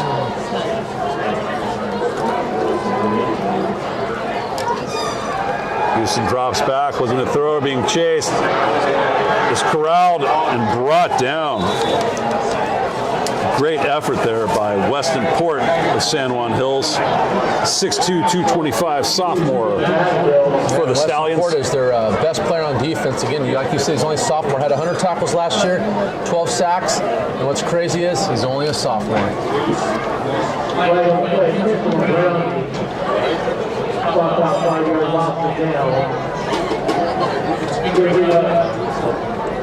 Hey, speaking of shoutouts, how about Cypress Volleyball getting it done? They gave Villa Park the beatdown, 6-1 on the season. So clearly the Lady Centurions in volleyball are off to another great start. Nicely done, Lady Centurions. That's awesome. Coach Magdalena's one of the veteran members on that staff, helping out those girls. So good job, Cypress. Way to get it done, girls. Of course, we mentioned our friend Heather Dillard earlier, 2007 CIF Championship. Former Centurion college and women's volleyball player. Houston takes a snap, rolls to his right. He's trying to find Morrell. He's over the middle, has him, throws into coverage. Morrell, off the back of Christian Pioshi, somehow reels it in. Holy cow. You know, Houdini? You might not be first team all league after all, because that was a heck of a grab. Wow. Reaches over, the defender pulls it out from in front of him. And again, it's just that wingspan and that range he has. It's so hard to defend. And the defender was in perfect position. But again, Morrell just has that ability to grab the ball out of the air.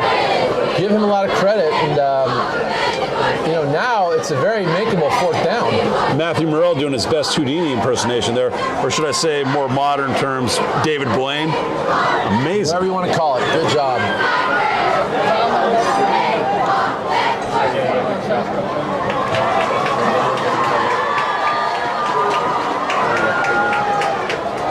Little movement on the line, but no infraction. Houston has time. A little slant to Morrell. Led him a little too much.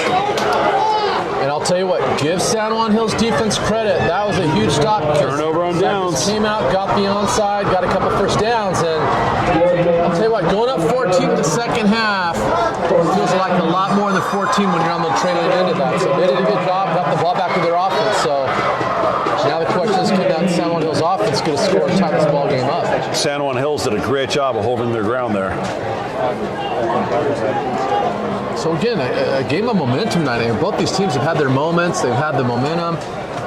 Cypress comes out, gets with the onside kick. San Juan Hills gets a huge stop. So let's see if their offense can do something with the ball. So Michael Butter Tollefson leads the Stallions back on the field. Different formation this time, two in the backfield. Now little we're talking draw about play. halftime adjustments. Yep. Much ado about nothing, however, as the Cypress Centurions sniff that out. And loss of 2 for the Stallions, going to bring up 2nd and 12 from their own 17-yard line.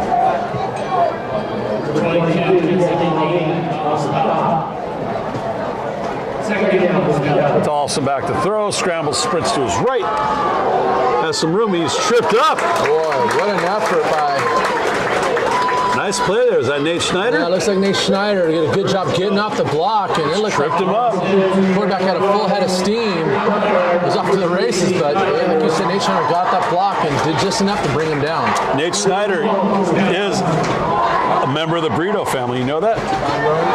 Cousin of Cypress great running back Jake Brito. Oh yeah, we remember Jake very well. Cypress baseball great Bobby Brito is his uncle. Yeah, people to this day in the baseball community swear he was the best baseball player to ever come through Cypress. So. And nobody debates that. Right, and that's like they're good. And remember, we had guys who played in the majors. Two Fletcher, right now. Wilkie, Jared Duran, David Fletcher. and they automatically say, "Oh yeah, Brito." And there's not even a close second in Major mine, Leagues. Yeah, Adam Wilk. which is crazy because Cypress had some great baseball players for the years. I mean, yeah, and people will swear.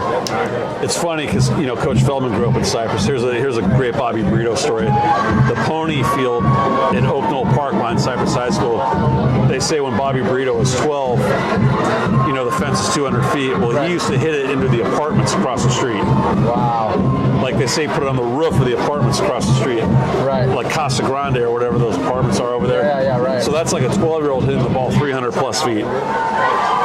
Maybe that's why he gets so much praise. I mean, that's impressive. And all the Britos are great athletes too. Oh, sure. We coached many of them. Yeah.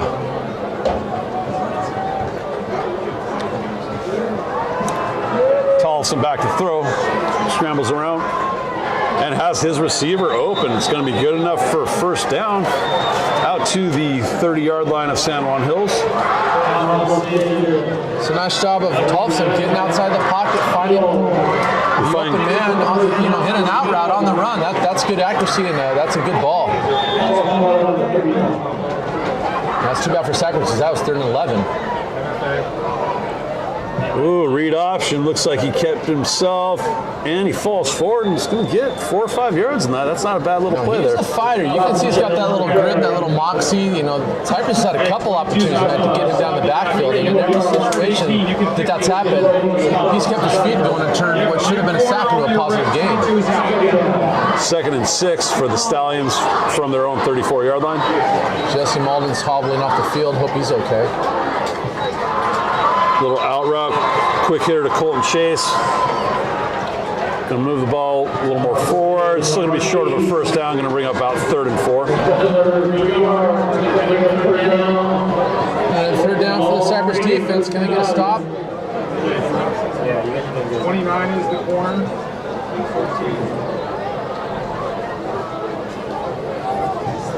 If San Juan Hills doesn't huddle, they basically just line up in their formation, and the coach will look at how Cypress's defense is lined up before they signal in the play.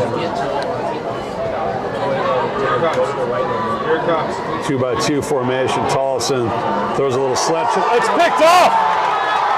And that's going to be pay dirt for the Centurions. 23. Wow! Nicely read. Caden Hollenbeck. Pick 6, baby. Is that my man, Caden? That is Caden. All right, Caden. Aloha, Caden Hollenbeck. Wow, and the receiver's wide open. It's a slant route. I thought he was going to get the first down easily. Caden out of nowhere just jumps up as a defensive end, Just jumped the route. grabs the ball out of here, and gets a big 6 for Hollenbeck. Nicely done. Wow, Mr. what a turn of Hollenbeck. events for Cypress.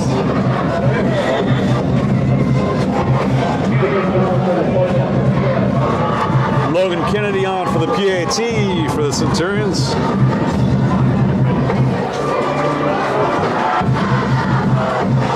It is up, and it is good. Oh, what's that old cliche? Defense wins championships? Not too bad for Cypress. Okay, speaking of shout-outs, Mrs. Hollenbeck, who runs OC Kids, was the head of the preschool my daughter just graduated That's right. from all last Where summer. Mia and Natalie went. Yeah, that's right. They did a heck of a job over there. The girls absolutely loved it. So That's awesome. big shout out to the Hollenbeck family and the OC Kids community. If you got kids in preschool, check them out. That's a proud family right now. Yeah, they absolutely are. Well, 21-7 in the 3rd quarter, Coach. Not not sure what the time is. No, I wish I could tell you, but they're keeping it on the field. I guess, man, they're grinding our clock out for every second. I mean, they didn't want him to change it by 2 or 3 seconds. I've never really seen that before, but some people are very particular. So we're somewhere in the third quarter. Cypress leads 21-7 over San Juan Hills. Hey, you still get paid, right? You still get paid tonight? I say he's got the best kick. They're doing it on the field. You know, they. Look at Cypress kicking from the right hash now, going that's to the free money 4x6 to do, formation. Right? Oh, you volunteered. All right, we'll get you a donut after and a cookie. You were fine. They were just being real particular. Kick off from Kennedy. Out of bounds. See if San Juan Hills takes it or makes Cypress kick. Oh, there's no doubt. I take it. Ball kicked out of bounds at about the 15-yard line.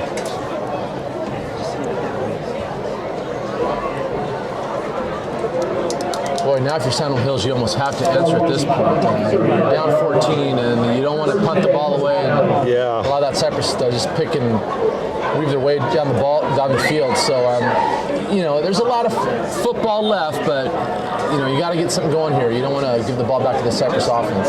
Tolleson had been playing a pretty solid game up to that point. He just made that one mistake, and it ended up costing when a him. defensive end picks it off our lineman, that's really not on the quarterback. I think Hallbeck was just in perfect position, saw it and jumped up. I mean, you don't. It's kind of like you a don't quarterback. read D line. I mean, It's his blind spot. conscious of them, right? But you don't. You're reading safeties and corners and things like that. Tolleson scrambling now. Oh, going to be brought down for a sack. Nice coverage down the field by the Centurions, enabling the D-line to get there and bring Butter Tolleson down for about a loss of 4, which is going to bring up second down and 14 for the Stallions. Yeah, and you know, I think that's the first time tonight they actually sacked them. They've made contact many times from the backfield and could have had a sack, but that's the first time I think they brought him down behind the line of scrimmage.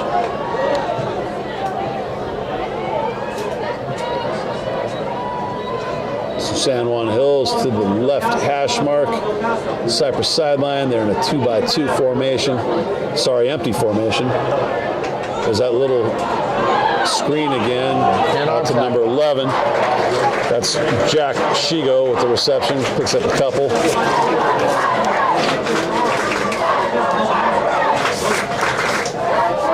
And it's going to bring a third down, and let's call it 7 yards. Ball spotted at the 39 of San Juan Hills. Tolleson awaits instruction from the offensive coordinator.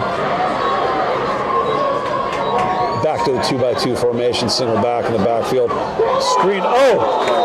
Oh, Jacob Wilkie almost had himself an interception there. Yeah, that was unfortunate for San Juan Hills. They were running a screen, and Cypress was blitzing. The problem was the back was releasing to where the blitz was coming in, so he really couldn't get out into the open area. So the quarterback kind of had to throw it away, but like you said, almost in the arms of a defender. So nice job by Cypress dialing a blitz right where the screen was supposed to go. San Juan Hills back to the punting game. Ben Garcia will do the honors. Back deep for Cypress. Matthew Baldonado.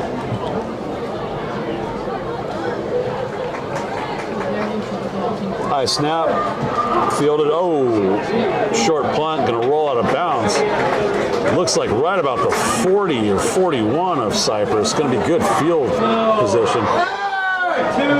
Ref spots it at the 38, however. Much to the dismay of many of the fans on the stands as well as in the box. Oh.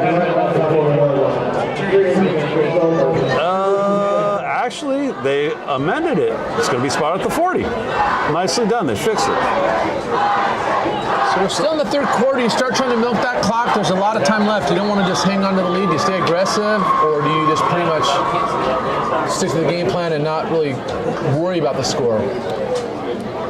So first and 10, Cypress at their own 40. Good field position for them. Aiden Houston remains in the game at quarterback. Read option to Memphis Stover in the game now at running back. Falls forward, a gain of 5. That we haven't talked about is Memphis Stover. He, they got 3 backs who can carry the ball and be effective. Last year, he got some touches late in the game and had some really nice runs and showed a lot of promise. And now he's back for his senior year, and again, adds that depth to that so important running back position. So it'd be nice to see him get a lot of touches here as the third quarter starts to wind down. I'm going to give him a pickup of 4 on the carry. 2nd down and 6 from the 44 of Cypress. Houston takes a snap. Oh, ball's on the ground. Little mishap between the mesh point between him and Stover. San Juan Hills has recovered. San Juan Hills brought all 3 backers, and Houston's trying to make a read. And the thing about that read option is you got to give it or pull it. You can't be decisive. If it's half-half or 50-50, that can happen. Or that happened to San Juan Hills in the first half. Cypress is able to recover it. So huge opportunity for San Juan Hills. So San Juan Hills takes over at the Cypress 44.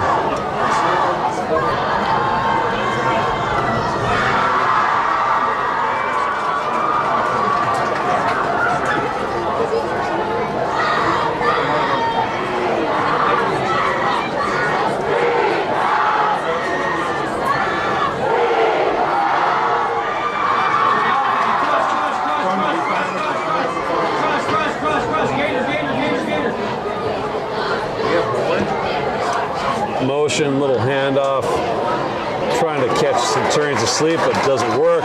Great job by that Cypress front set and 7 getting into the backfield and making a tackle for a loss. Sullivan Land on the carry. Not getting any yardage, though. Actually going to turn out to be a loss of 2.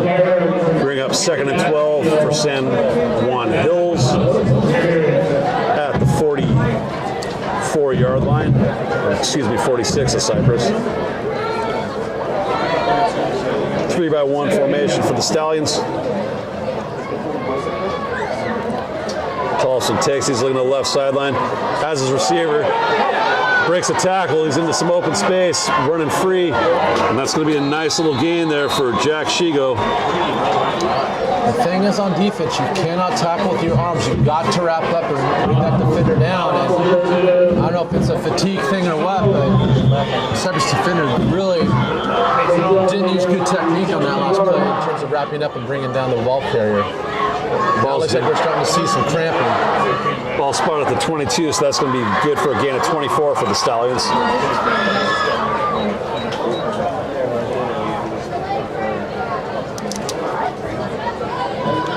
Boy, I'll tell you what, every time Cypress looks like they're going to put the ball game away and take charge, San Juan Hills makes a play and gets themselves right back in it. Of course, they haven't scored yet. Cypress seems to step up every time they're backed up, but another great opportunity for San Juan Hills. They've got to take advantage if they want to get back in this ball game.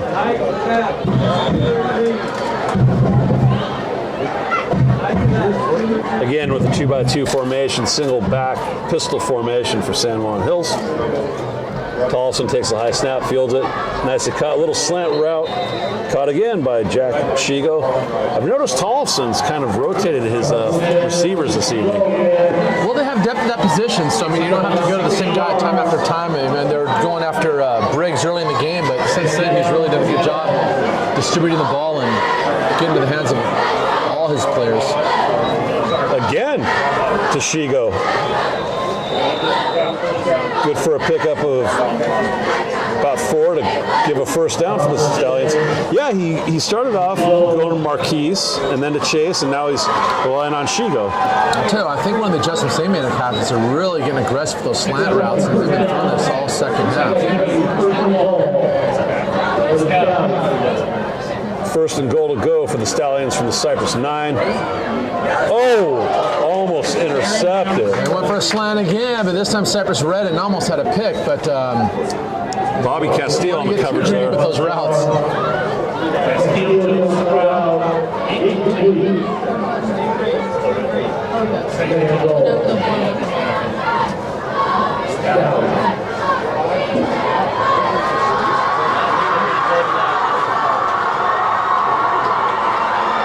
Tolson with the snap. Look at the end zone. Oh, gets hit. Ball's up. Ball's bounced around, picked up by Cypress. They're going to say he was in the motion of throwing. Not a fumble, incomplete pass. Cypress player down on the turf. Wow, what a shot the quarterback took, but it's a Cypress defender who's down on the ground. I wonder if he didn't hit his hand on the helmet or something similar to that. Or I'll tell you what, though, San Juan Hills avoided a huge turnover because that would have been just a backbreaker for them. And it looked like number 9. I can't quite tell from here.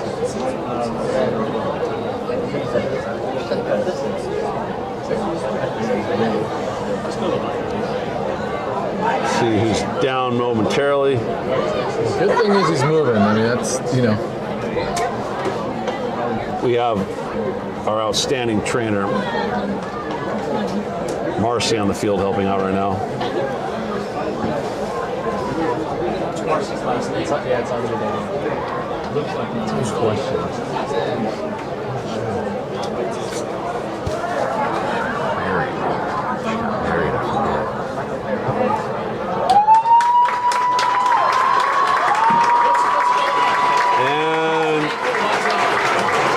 Looks like that was Jacob Wilkie, and he's up and good to go, coming to the sideline. Yeah, Wilkie's a tough guy. I remember him as a freshman, too. He was one of our best linebackers, and he's progressed. He's kind of favoring that. I don't know if it's his wrist or his forearm, but... got him over at the trainer's table to take a look at him. You know, lots of times you take a helmet in the arm, and remember, there's two defenders in on the play, so maybe it was his friendly fire from his fellow Centurion that got the shot in on him. High snap going to the end zone. That is Tristan Zalen at quarterback for the San Juan Hills Stallions right now. So maybe Cypress did a little more damage than they thought because the starting quarterback, Colson, is out, you're right, and boy, you don't want to lose him at this point, down 14. Tristan Zale is a 5'10", 155-pound freshman. Yeah, that's a tall order in a varsity game, your first start. Certainly, they're going to go for the field goal here. So the San Juan Hills kicking unit onto the team. They already tried one tonight and came up short. Ben Garcia. Better field position, only going to be a for the field goal. 27-yarder.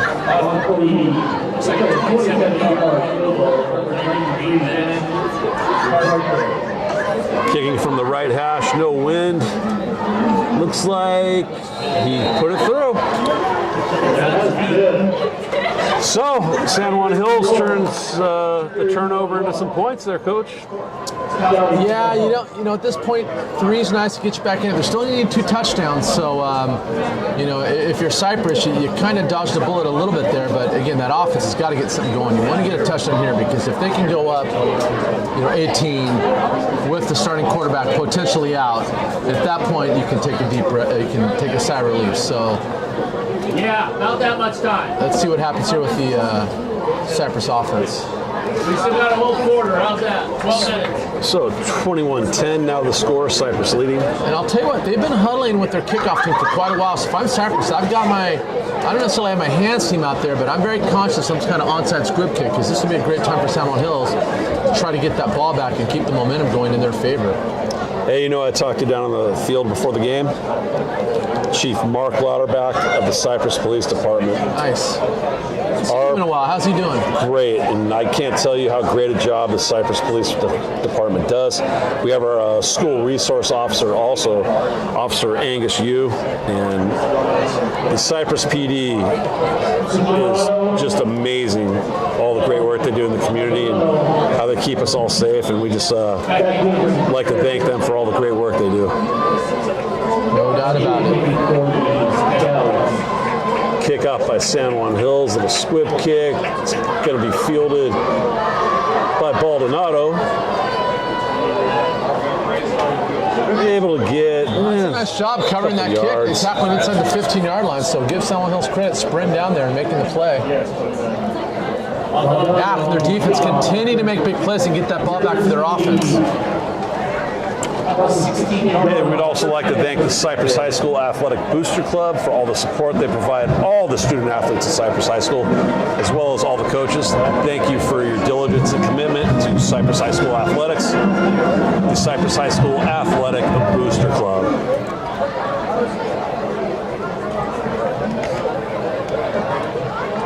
First and 10 Centurions from their own 17-yard line. Houston back to pass. Throws over the middle. That's Matthew Morrell for a first down. Pick up about 12. It's a nice read. Runs a little skinny post. Finds him in the space. And you can get open like that. It's just pitch and catch. Sorry, that was actually Blake Cusimano with the reception.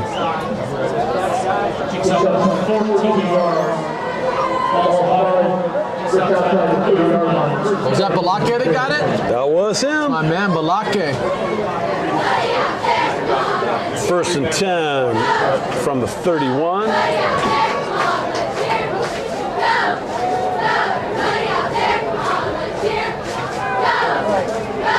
Houston throws out to Monteleone. Had him wrapped up, breaks free, picks up about 3. And one thing we don't talk about Trevor that often is just how strong he is. The defender had him wrapped up, but Trevor was able to shake the tackle, kept his feet moving, and turned what could have been a 1-yard loss into a 4-yard gain. So that's a nice job just using your strength to get out of that tackle and make a play. Going to bring up 2nd and 7 from the Cypress 34-yard line.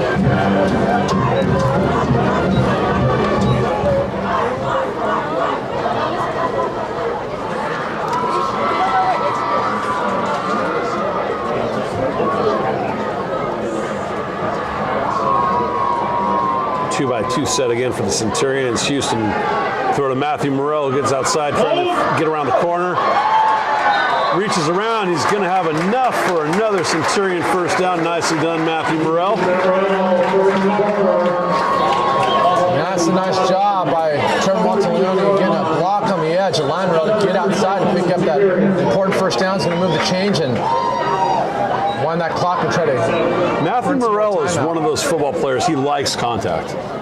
Well, yeah, he's a physical guy, so I mean that would make sense. And you know, having the size to back up your... And you don't want to be hit by him, I'm guessing. Definitely not. First and 10 from the 43 of Cypress. San Juan Hill shows blitz. Complete again to Morrell over the middle.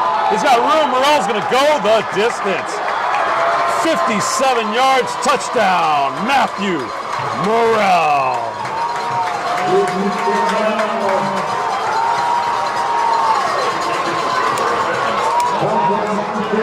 I think Morrell wants to shot that first team all-league title, so and that's just one of the things that makes him so great. It was basically a skinny post. He caught it with the speed. He just got separation, and they couldn't catch him. Hey, we've got Steve Fryer here tonight. I'm thinking first team all county. Oh, no question. If he plays at this pace, I mean, look, this San Juan Hills shut down Santa Margarita last week. This is not a bad defense, okay?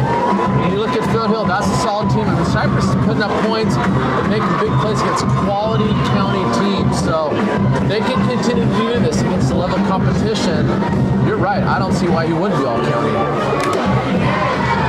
And the extra point is good. So Coach Patios, the Centurions have eclipsed the amount of points they scored last week against Foothill. And we still have, they've scored more points tonight than they did last week against Foothill, and we still have a quarter left to play. Yeah, against what I would consider to be a much better defense. So, you know, they're finding their rhythm. They're doing the things they need to do. The whole preseason is about getting the right guys in the right position, figuring out what works, what doesn't work, and it's kind of establishing your identity. And we're seeing the Cypress offense continue to evolve, continue to get better. And now after San Juan Hills, you're down 18, third quarter's almost over. You've got your backup quarterback in. They've got a really long road ahead of them if they're going to have any chance to get back into this. But I think it starts with hopefully their quarterback does come back for them, because asking a freshman to put up 18 in one quarter, that's tough to do for any ball player. That'll be interesting to see if Zale comes back at quarterback, if Tollefson is indeed done for the evening.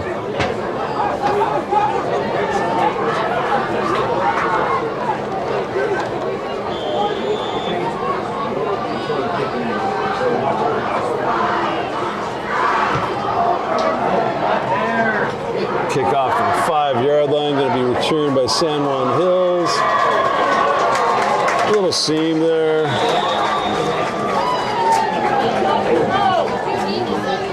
Well, is going to be spotted at the San Juan Hills. Looks like the 29-yard line, where they'll begin 1st and 10. So let's see who comes out under center here, Coach.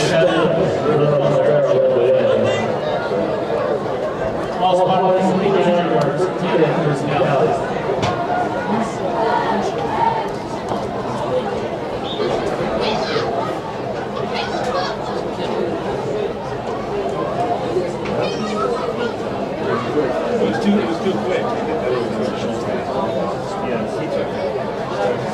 And who do we have? Looks like it is Tristan Zale again. Okay, so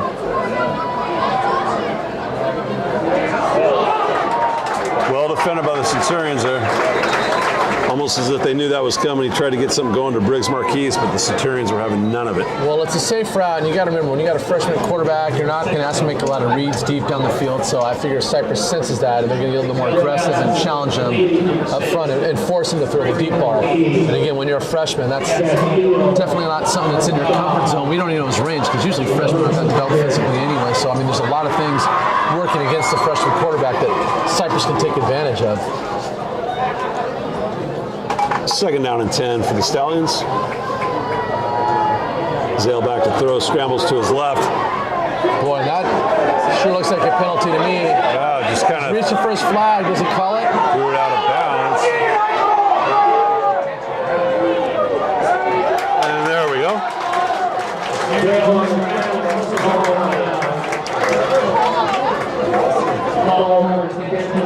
Feldy's going off on his players and coaches right now because the whole sideline was, you don't have to rush your flags, but that's a good way to get a penalty against your own sideline for, that's the head coach's job. And I get it, the players are emotional, passionate, your assistants are, but you get too over the top, what could have been a penalty against San Juan Hills all of a sudden goes against you, and just like that, I mean, that's how things can turn. So that's a good job by Coach Feldman, letting his players and coaches know that that's his job, not theirs.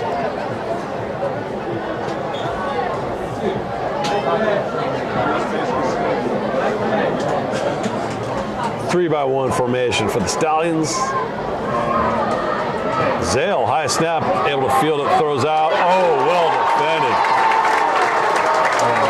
And that's like I said, Cypress is going to press. They're going to dare him to go deep, and they're going to bring the heat and press. So the only thing you can do is throw it deep, but for a freshman, that's not the easiest thing to do. And so Cypress is definitely taking advantage of the situation that's been put in front of them. Matthew Baldonado on the tackle there. Great read, great react. Going to bring him a 4th down situation for the Stallions. Forced to punt again. And Cypress is going to bring the heat here. They have nobody back deep to return. That's interesting. I want to ask Coach Feldman about that on Monday as to why they didn't have a return man. I mean, certainly the field position would indicate you can catch it on midfield and get yards, and they're not having the whole team on the line like they're coming after it. It's almost like it's been a very safe We got a timeout in the field, so maybe they'll discuss that. I'll be curious as to what the thinking is, but I'm sure there's a reason too. I mean, obviously there's a reason. It's not by accident. That's the end of the 3rd quarter officially, folks. Finally, that was a long 3rd quarter. So at the end of 3, Cypress 28, San Juan Hills 10. Oh, we got a moment. I'd like to give a shout out to the Cypress High School PTSA. Thank you for all of your support. And where would we be without the Cypress High School Football Booster Club? We just finished 2-a-days and fall camp and summer ball and all that, and they fed us, and they always made sure we had everything we needed to get through 2-a-days, so we want to thank all of them. They do a great job. And it's not just during football season, Coach. It's all through the year with their fundraising endeavors and all they do to support the football program. So thank you to the Cypress High School Football Booster Club. I can tell you the worst part about football as a coach or a player is 2-a-days. I never liked them. I never will. And if I never do them again, I'll be the happiest guy on the planet. It'll be too soon. But the one part about 2-a-days that's great is when you get fed in between those practices. And you're right, that's because of the boosters. So. Training table. Or our guy, Coach, Hey, Coach. Charlie Williams barbecuing. Always a good time there. Doyle just walked behind me. I'm going to see if I can get some clarification on our punt return. Oh, we have Matthew Doyle up in the box with us now. But he walked away. So if I can find out what's going on, I'll pass it on to our viewers. San Juan Hills the punt. No one back deep for Cypress again, Coach. I mean, that's an extra 15, 20 yards they got. So the ball is going to roll to a stop at about the Cypress 28. Hey, we have a Cypress legend in the booth with us tonight, Kai Kozai. One of the best assistant managers you're ever going to know from Coach's Corner. He's got a basketball coaching career going right now as well. So, as always, we're proud of him. With the best of them. Good to have you here, Kai. If you ever need your game tickets redeemed, that is the man behind the counter that can get it done. Aiden Houston back on the field at quarterback for the Centurions.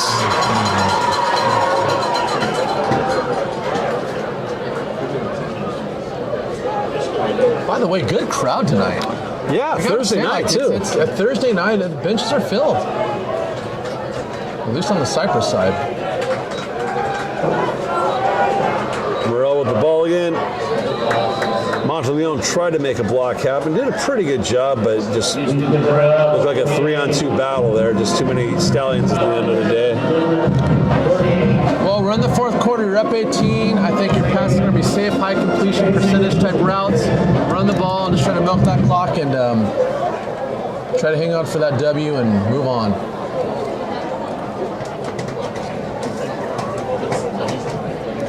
Second down and 7 for Cypress from their own 32-yard line.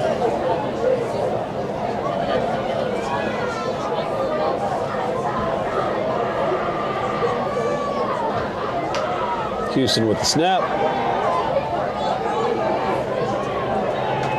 Looked like he kind of checked down to Monteleone and got him the ball. I'm not sure if there was a gain there. In fact, there was a loss. He initially wanted to go to Monteleone and then went through his progression, was there, and then ended up going back to him. But yeah, it's a 1-yard completion, brings up a 3rd and 9. So again, do you get aggressive and try to get that first down, or just keep milking that clock, knowing that your opponent's quarterback is out, and it's going to be highly improbable that the freshman quarterback's going to lead them back from 18 down. Yeah, as you said earlier, that's a tall order for that freshman.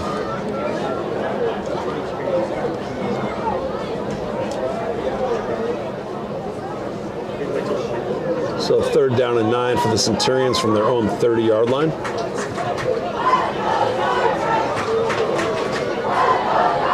Motion Morrell out to the wide side, sprint left. But Houston gets the ball away, gets hit hard. And Aiden Houston took quite a hit there, but he pops back up, fortunately.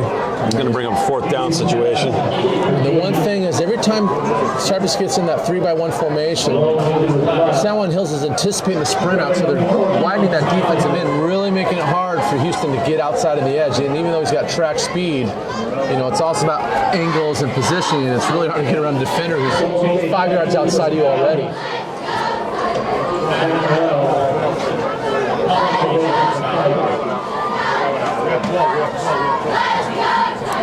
Matthew Morrell on to punt for the Centurions.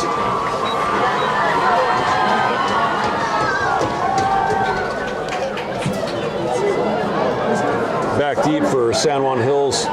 Colton Chase, who fair catches the ball. I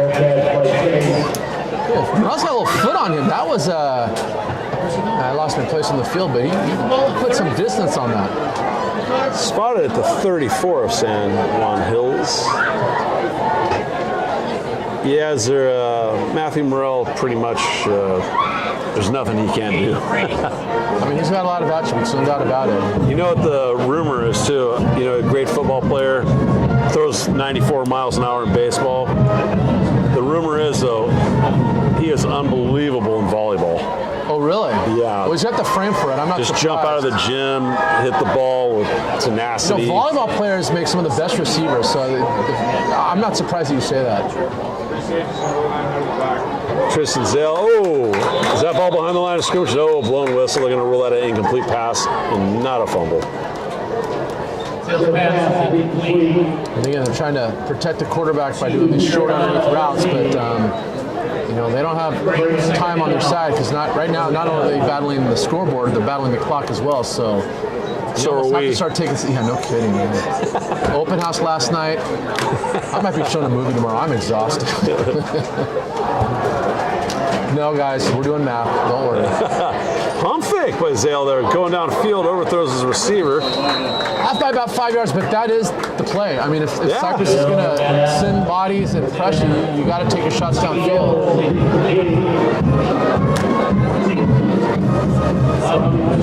So, the time situation, probably, I'm guessing about 9 minutes left as the clock is still out. Here at Handle Stadium, refs keeping the time on the field.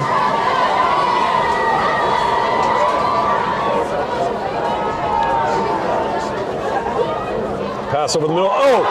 Tipped by Chase and intercepted. Looks like Trevor Monteleone is going to go to the house. Touchdown! You talk about first-team All-County players. Monteleone is making his case in front of Steve Fryer. You couldn't have a better audience if you want to be one of those guys. Should have been his second pick tonight, but I think he'll take a pick six anytime. Trevor Monteleone. In fact, let me just pull up my Twitter feed and see if Fryer has any updates for us, because he's been tweeting out about the Cypress game all night long. He just does it all. So Logan Kennedy on for his 5th PAT of the night. Again, we talk about him a lot of receiver, but really he does his damage on the defensive side of the ball. He's an outstanding defense guy, and he's physical. I mean, he's one of those strong safeties who can very easily be a linebacker. In fact, when Cypress has depth issues and they get thin at the linebacker position, Trevor's the first one to go in there. Score now, Cypress 35, San Juan Hills 10.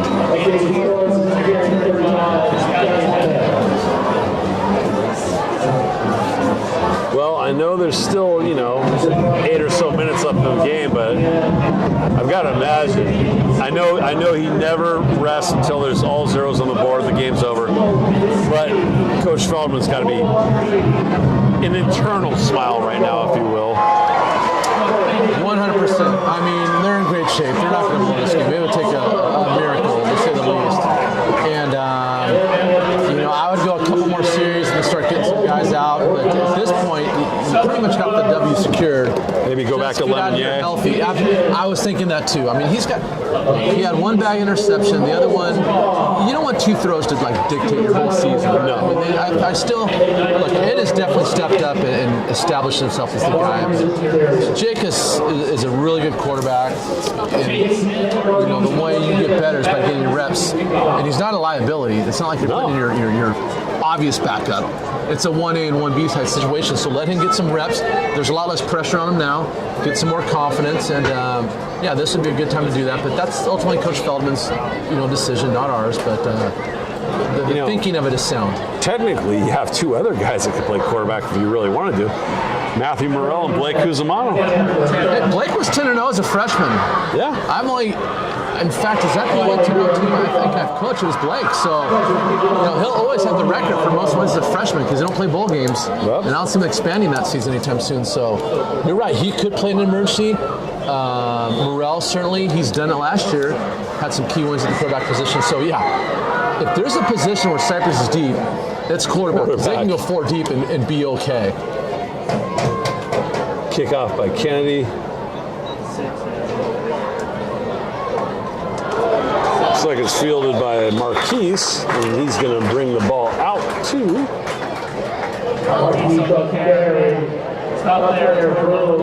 After San Juan Hills, do you keep slinging the ball around the field and take chances, or do you try to milk the clock and get out of here with as healthy as possible? You already lost your quarterback. You don't know the severity of it. Hopefully it's nothing too bad. So you got Tristan Zale, a freshman quarterback. If moving forward next week, if he's going to be the guy, I mean, we all hope that Butter Tolston's all right. But, I mean, if moving forward, Zale's going to be the guy, I mean, you got to get him game experience, so why not let him throw? Yeah, all right, well, that makes sense to me. And he's still in there, so.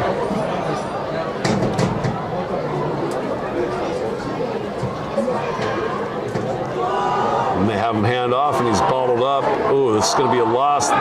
You know what? Great effort by the San Juan Hills running back. I believe that was Sullivan Land. Good effort there to get some yards where there were none. And that's just it. You know, you talk about a guy who doesn't go down after first contact, kept his feet moving.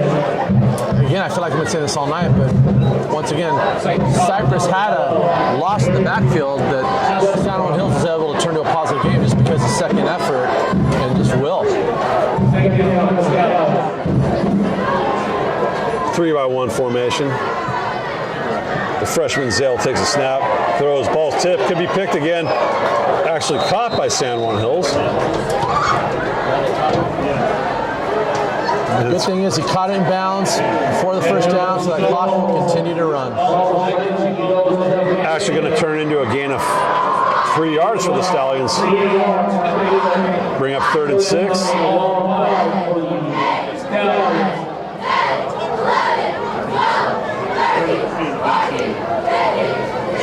Now, does JV go down to San Juan Hills tomorrow? Yes, they do. On a Friday, okay.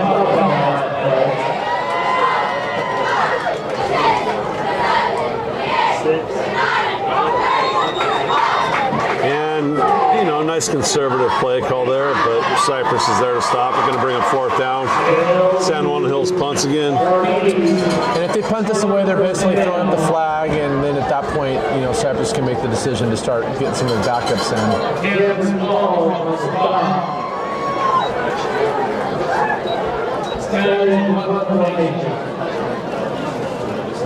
So Ben Garcia on to punt for the Stallions.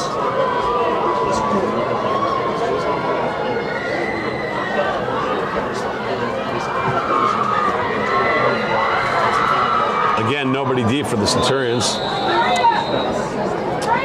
We will definitely get clarification on that. You know, the other thinking might be like, look, we don't need to turn it over on a punt return. Why give them an opportunity? Just play safe. If we lose 5 or 10 yards, big deal on the bounce. You know, we still get the ball back. And right now, the only thing that's going to allow San Juan Hills to even have a remote prayer to get back in is some kind of crazy turnover. So don't even give them that opportunity.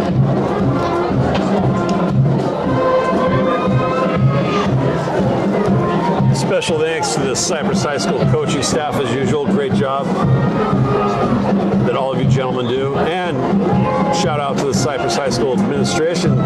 This is their first official home game for Principal Jennifer Brown. So welcome to the Cypress family. Hope you're enjoying the game. Shout out to Miguel, making sure the players have their gear, making sure all the bags and stuff are put away and brought back to the locker room after the game. Again, it takes a team. Takes a team. Houston's still in the game for the Centurions. You know, he needs to get reps too. It's for Cypress, it's not about just the preseason. They got bigger aspirations. They want to win a league championship for the 4th straight year. Yep. The one thing that's eluded Coach Tillman in his career is the CF championship. And I know that's something he'd really like to get done. And if you're going to get that done, you're going to have play at the quarterback position. So, you know, Houston looks good tonight, though. he sure does. I mean, started off bang bang, his first play in the game through a 70-yard touchdown strike to Cusimano. And you look at the Cypress schedule so far, they're 2-0, they're going to go to 2-0, they've beaten 2 quality teams.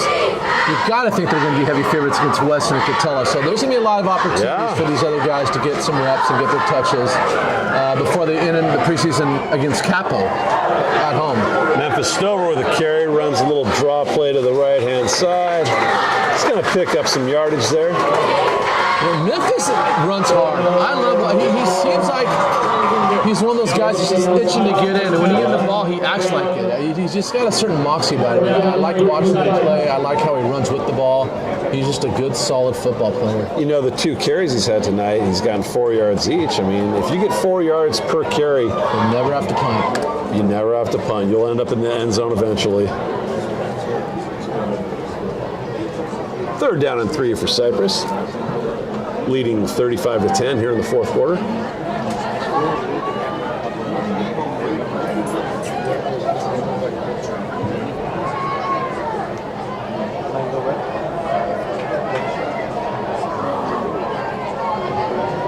Houston keeps it himself, sprints to the right. He's going to have a 1st down and some more.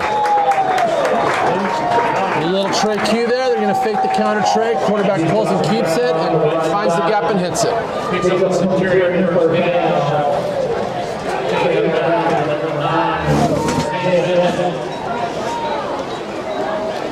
First down.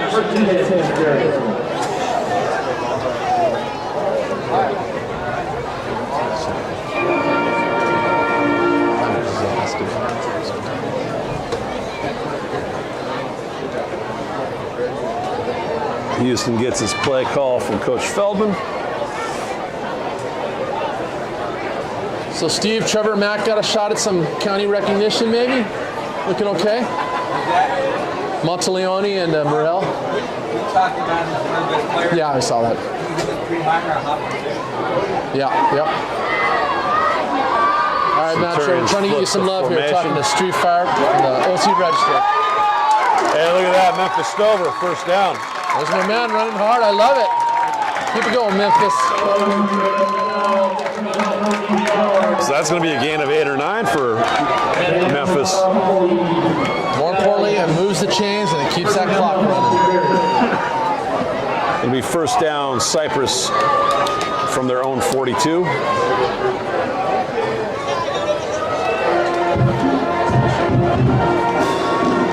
That's a great weapon to have. For varsity, the Thursday games is a short week, but the nice part is when it's over and you get the win, you get that extra day to relax and just kind of maybe go scout an opponent. And how nice is Friday at school after a Thursday victory? Oh, that's the best. Memphis Stover again with the carry, falls forward, picks up a couple yards.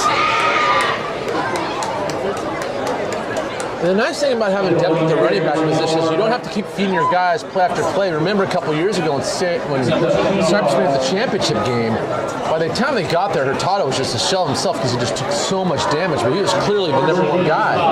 Now you can get your starters like Schneider and in some rest, and a guy like Memphis, and you don't lose that much in terms of ability, and in many ways he's just as good. He certainly runs hard as those guys.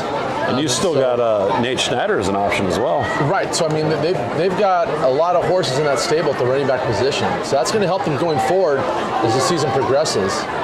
Stover again hits the hole, nice. Falls forward. Just running with bad intentions, I love it. That is a steady running back.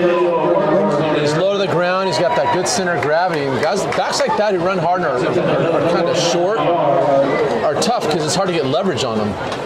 You know, with that 8-yard carry he had a couple plays ago, he's got to be averaging, 5-6 yards a carry. Yep. That's getting it done.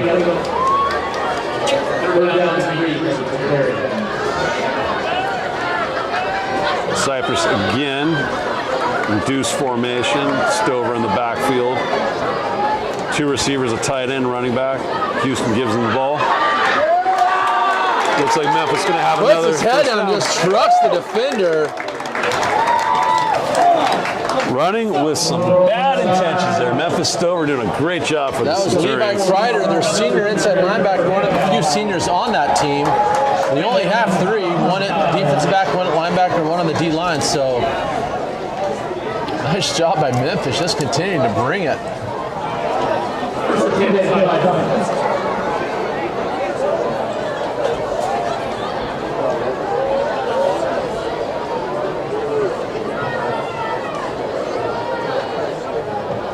Houston taking his time. Coach Feldman known for this, trying to run the clock down. Does a great job again to Stover. Oh, nice play there. San Juan Hills on the spot.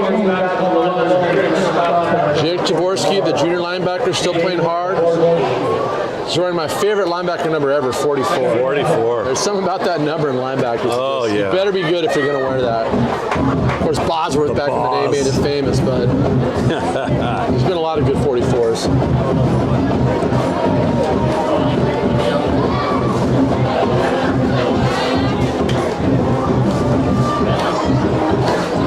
Great baseball number 2. Hank Aaron wore 44. Sure.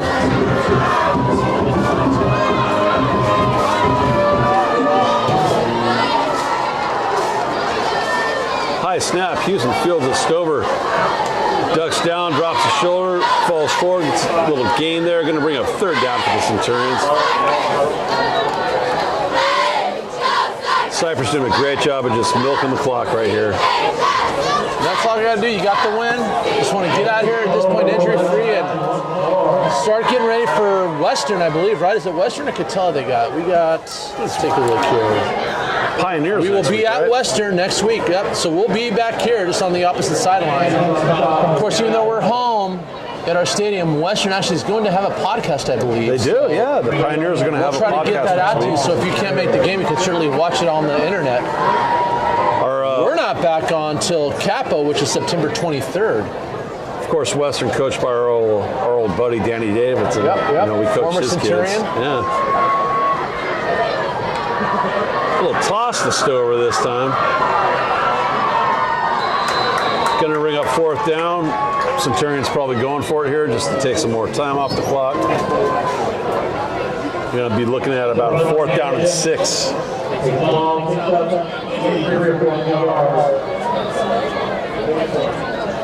Of course, Coach Feldman's in no rush. He talks to his player on the sideline before signaling in the play. What do you notice about the offensive line of Cypress tonight, Coach? Yeah, I mean, they did a good job. They gave the quarterbacks the time they needed. And again, San Juan Hills has a good defense. They shut down a very good Santa Margarita team last week. So this is not like they're going against a freebie. So I think they did a great job considering everything. And now it's late in the game. They're getting a push. They're going to come short there, but I mean, they got about 4 first downs, just being methodical. So nice job by that O-line tonight. So San Juan Hills is going to take over on downs, trailing 35-10. They're going to get the ball at their own 39-yard line. Check that, make that their own 40-yard line. What time is it? They're keeping it on 9:30.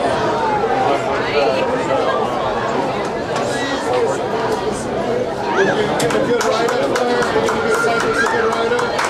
Do my best. Appreciate it.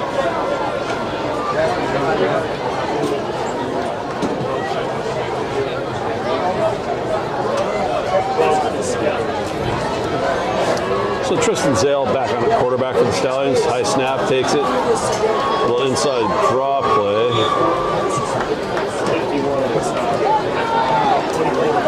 Going to get a gain of about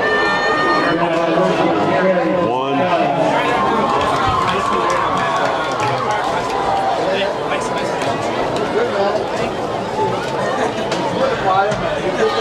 Jeremiah Lindsay with the carry for the Stallions.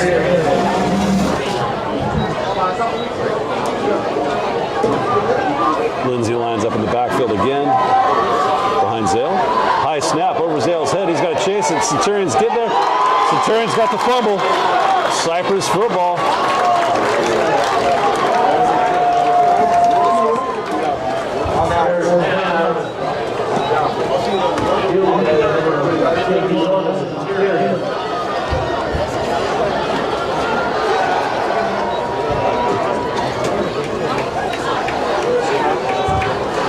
Cypress has done a good job tonight generating turnovers. They've gotten interceptions, fumbles, fumble recoveries. You're going to win a lot more games than you lose when you can win the turnover battle, and certainly Cypress has done a good job of that tonight.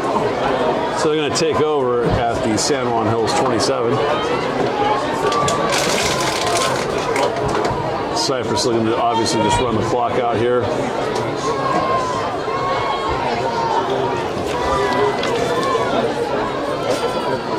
Got Nathaniel Maliwat checking into the game for the Centurions. So that's going to be the last play of the ball game. And it looks like that's going to do it as they line up at the 50. So Cypress is going to emerge victorious 35-10 and move to 2-0. San Juan Hills is going to drop to 0-2. So, great job tonight by the Centurions, Coach. That was just a great, solid performance against a quality team. They just beat the 11th-ranked team in the county. So, shout out to Cypress, that football program, 2-0 in the season, and now we get ready on a one-day extra long week, right, for Western here next Friday. So the Centurions, Western next week here, visitors. Then they go on the road to Catella, and we'll be back here on September 23rd as the Capo Valley Cougars come roaring into town. to face the Centurions. So on behalf of Coach Mo Patios, I'd like to thank our producer Dean Delgado and his wonderful staff for producing and filming this game. Thank you to all the fans out there. We'll see you in a couple weeks. Have a good night and God bless.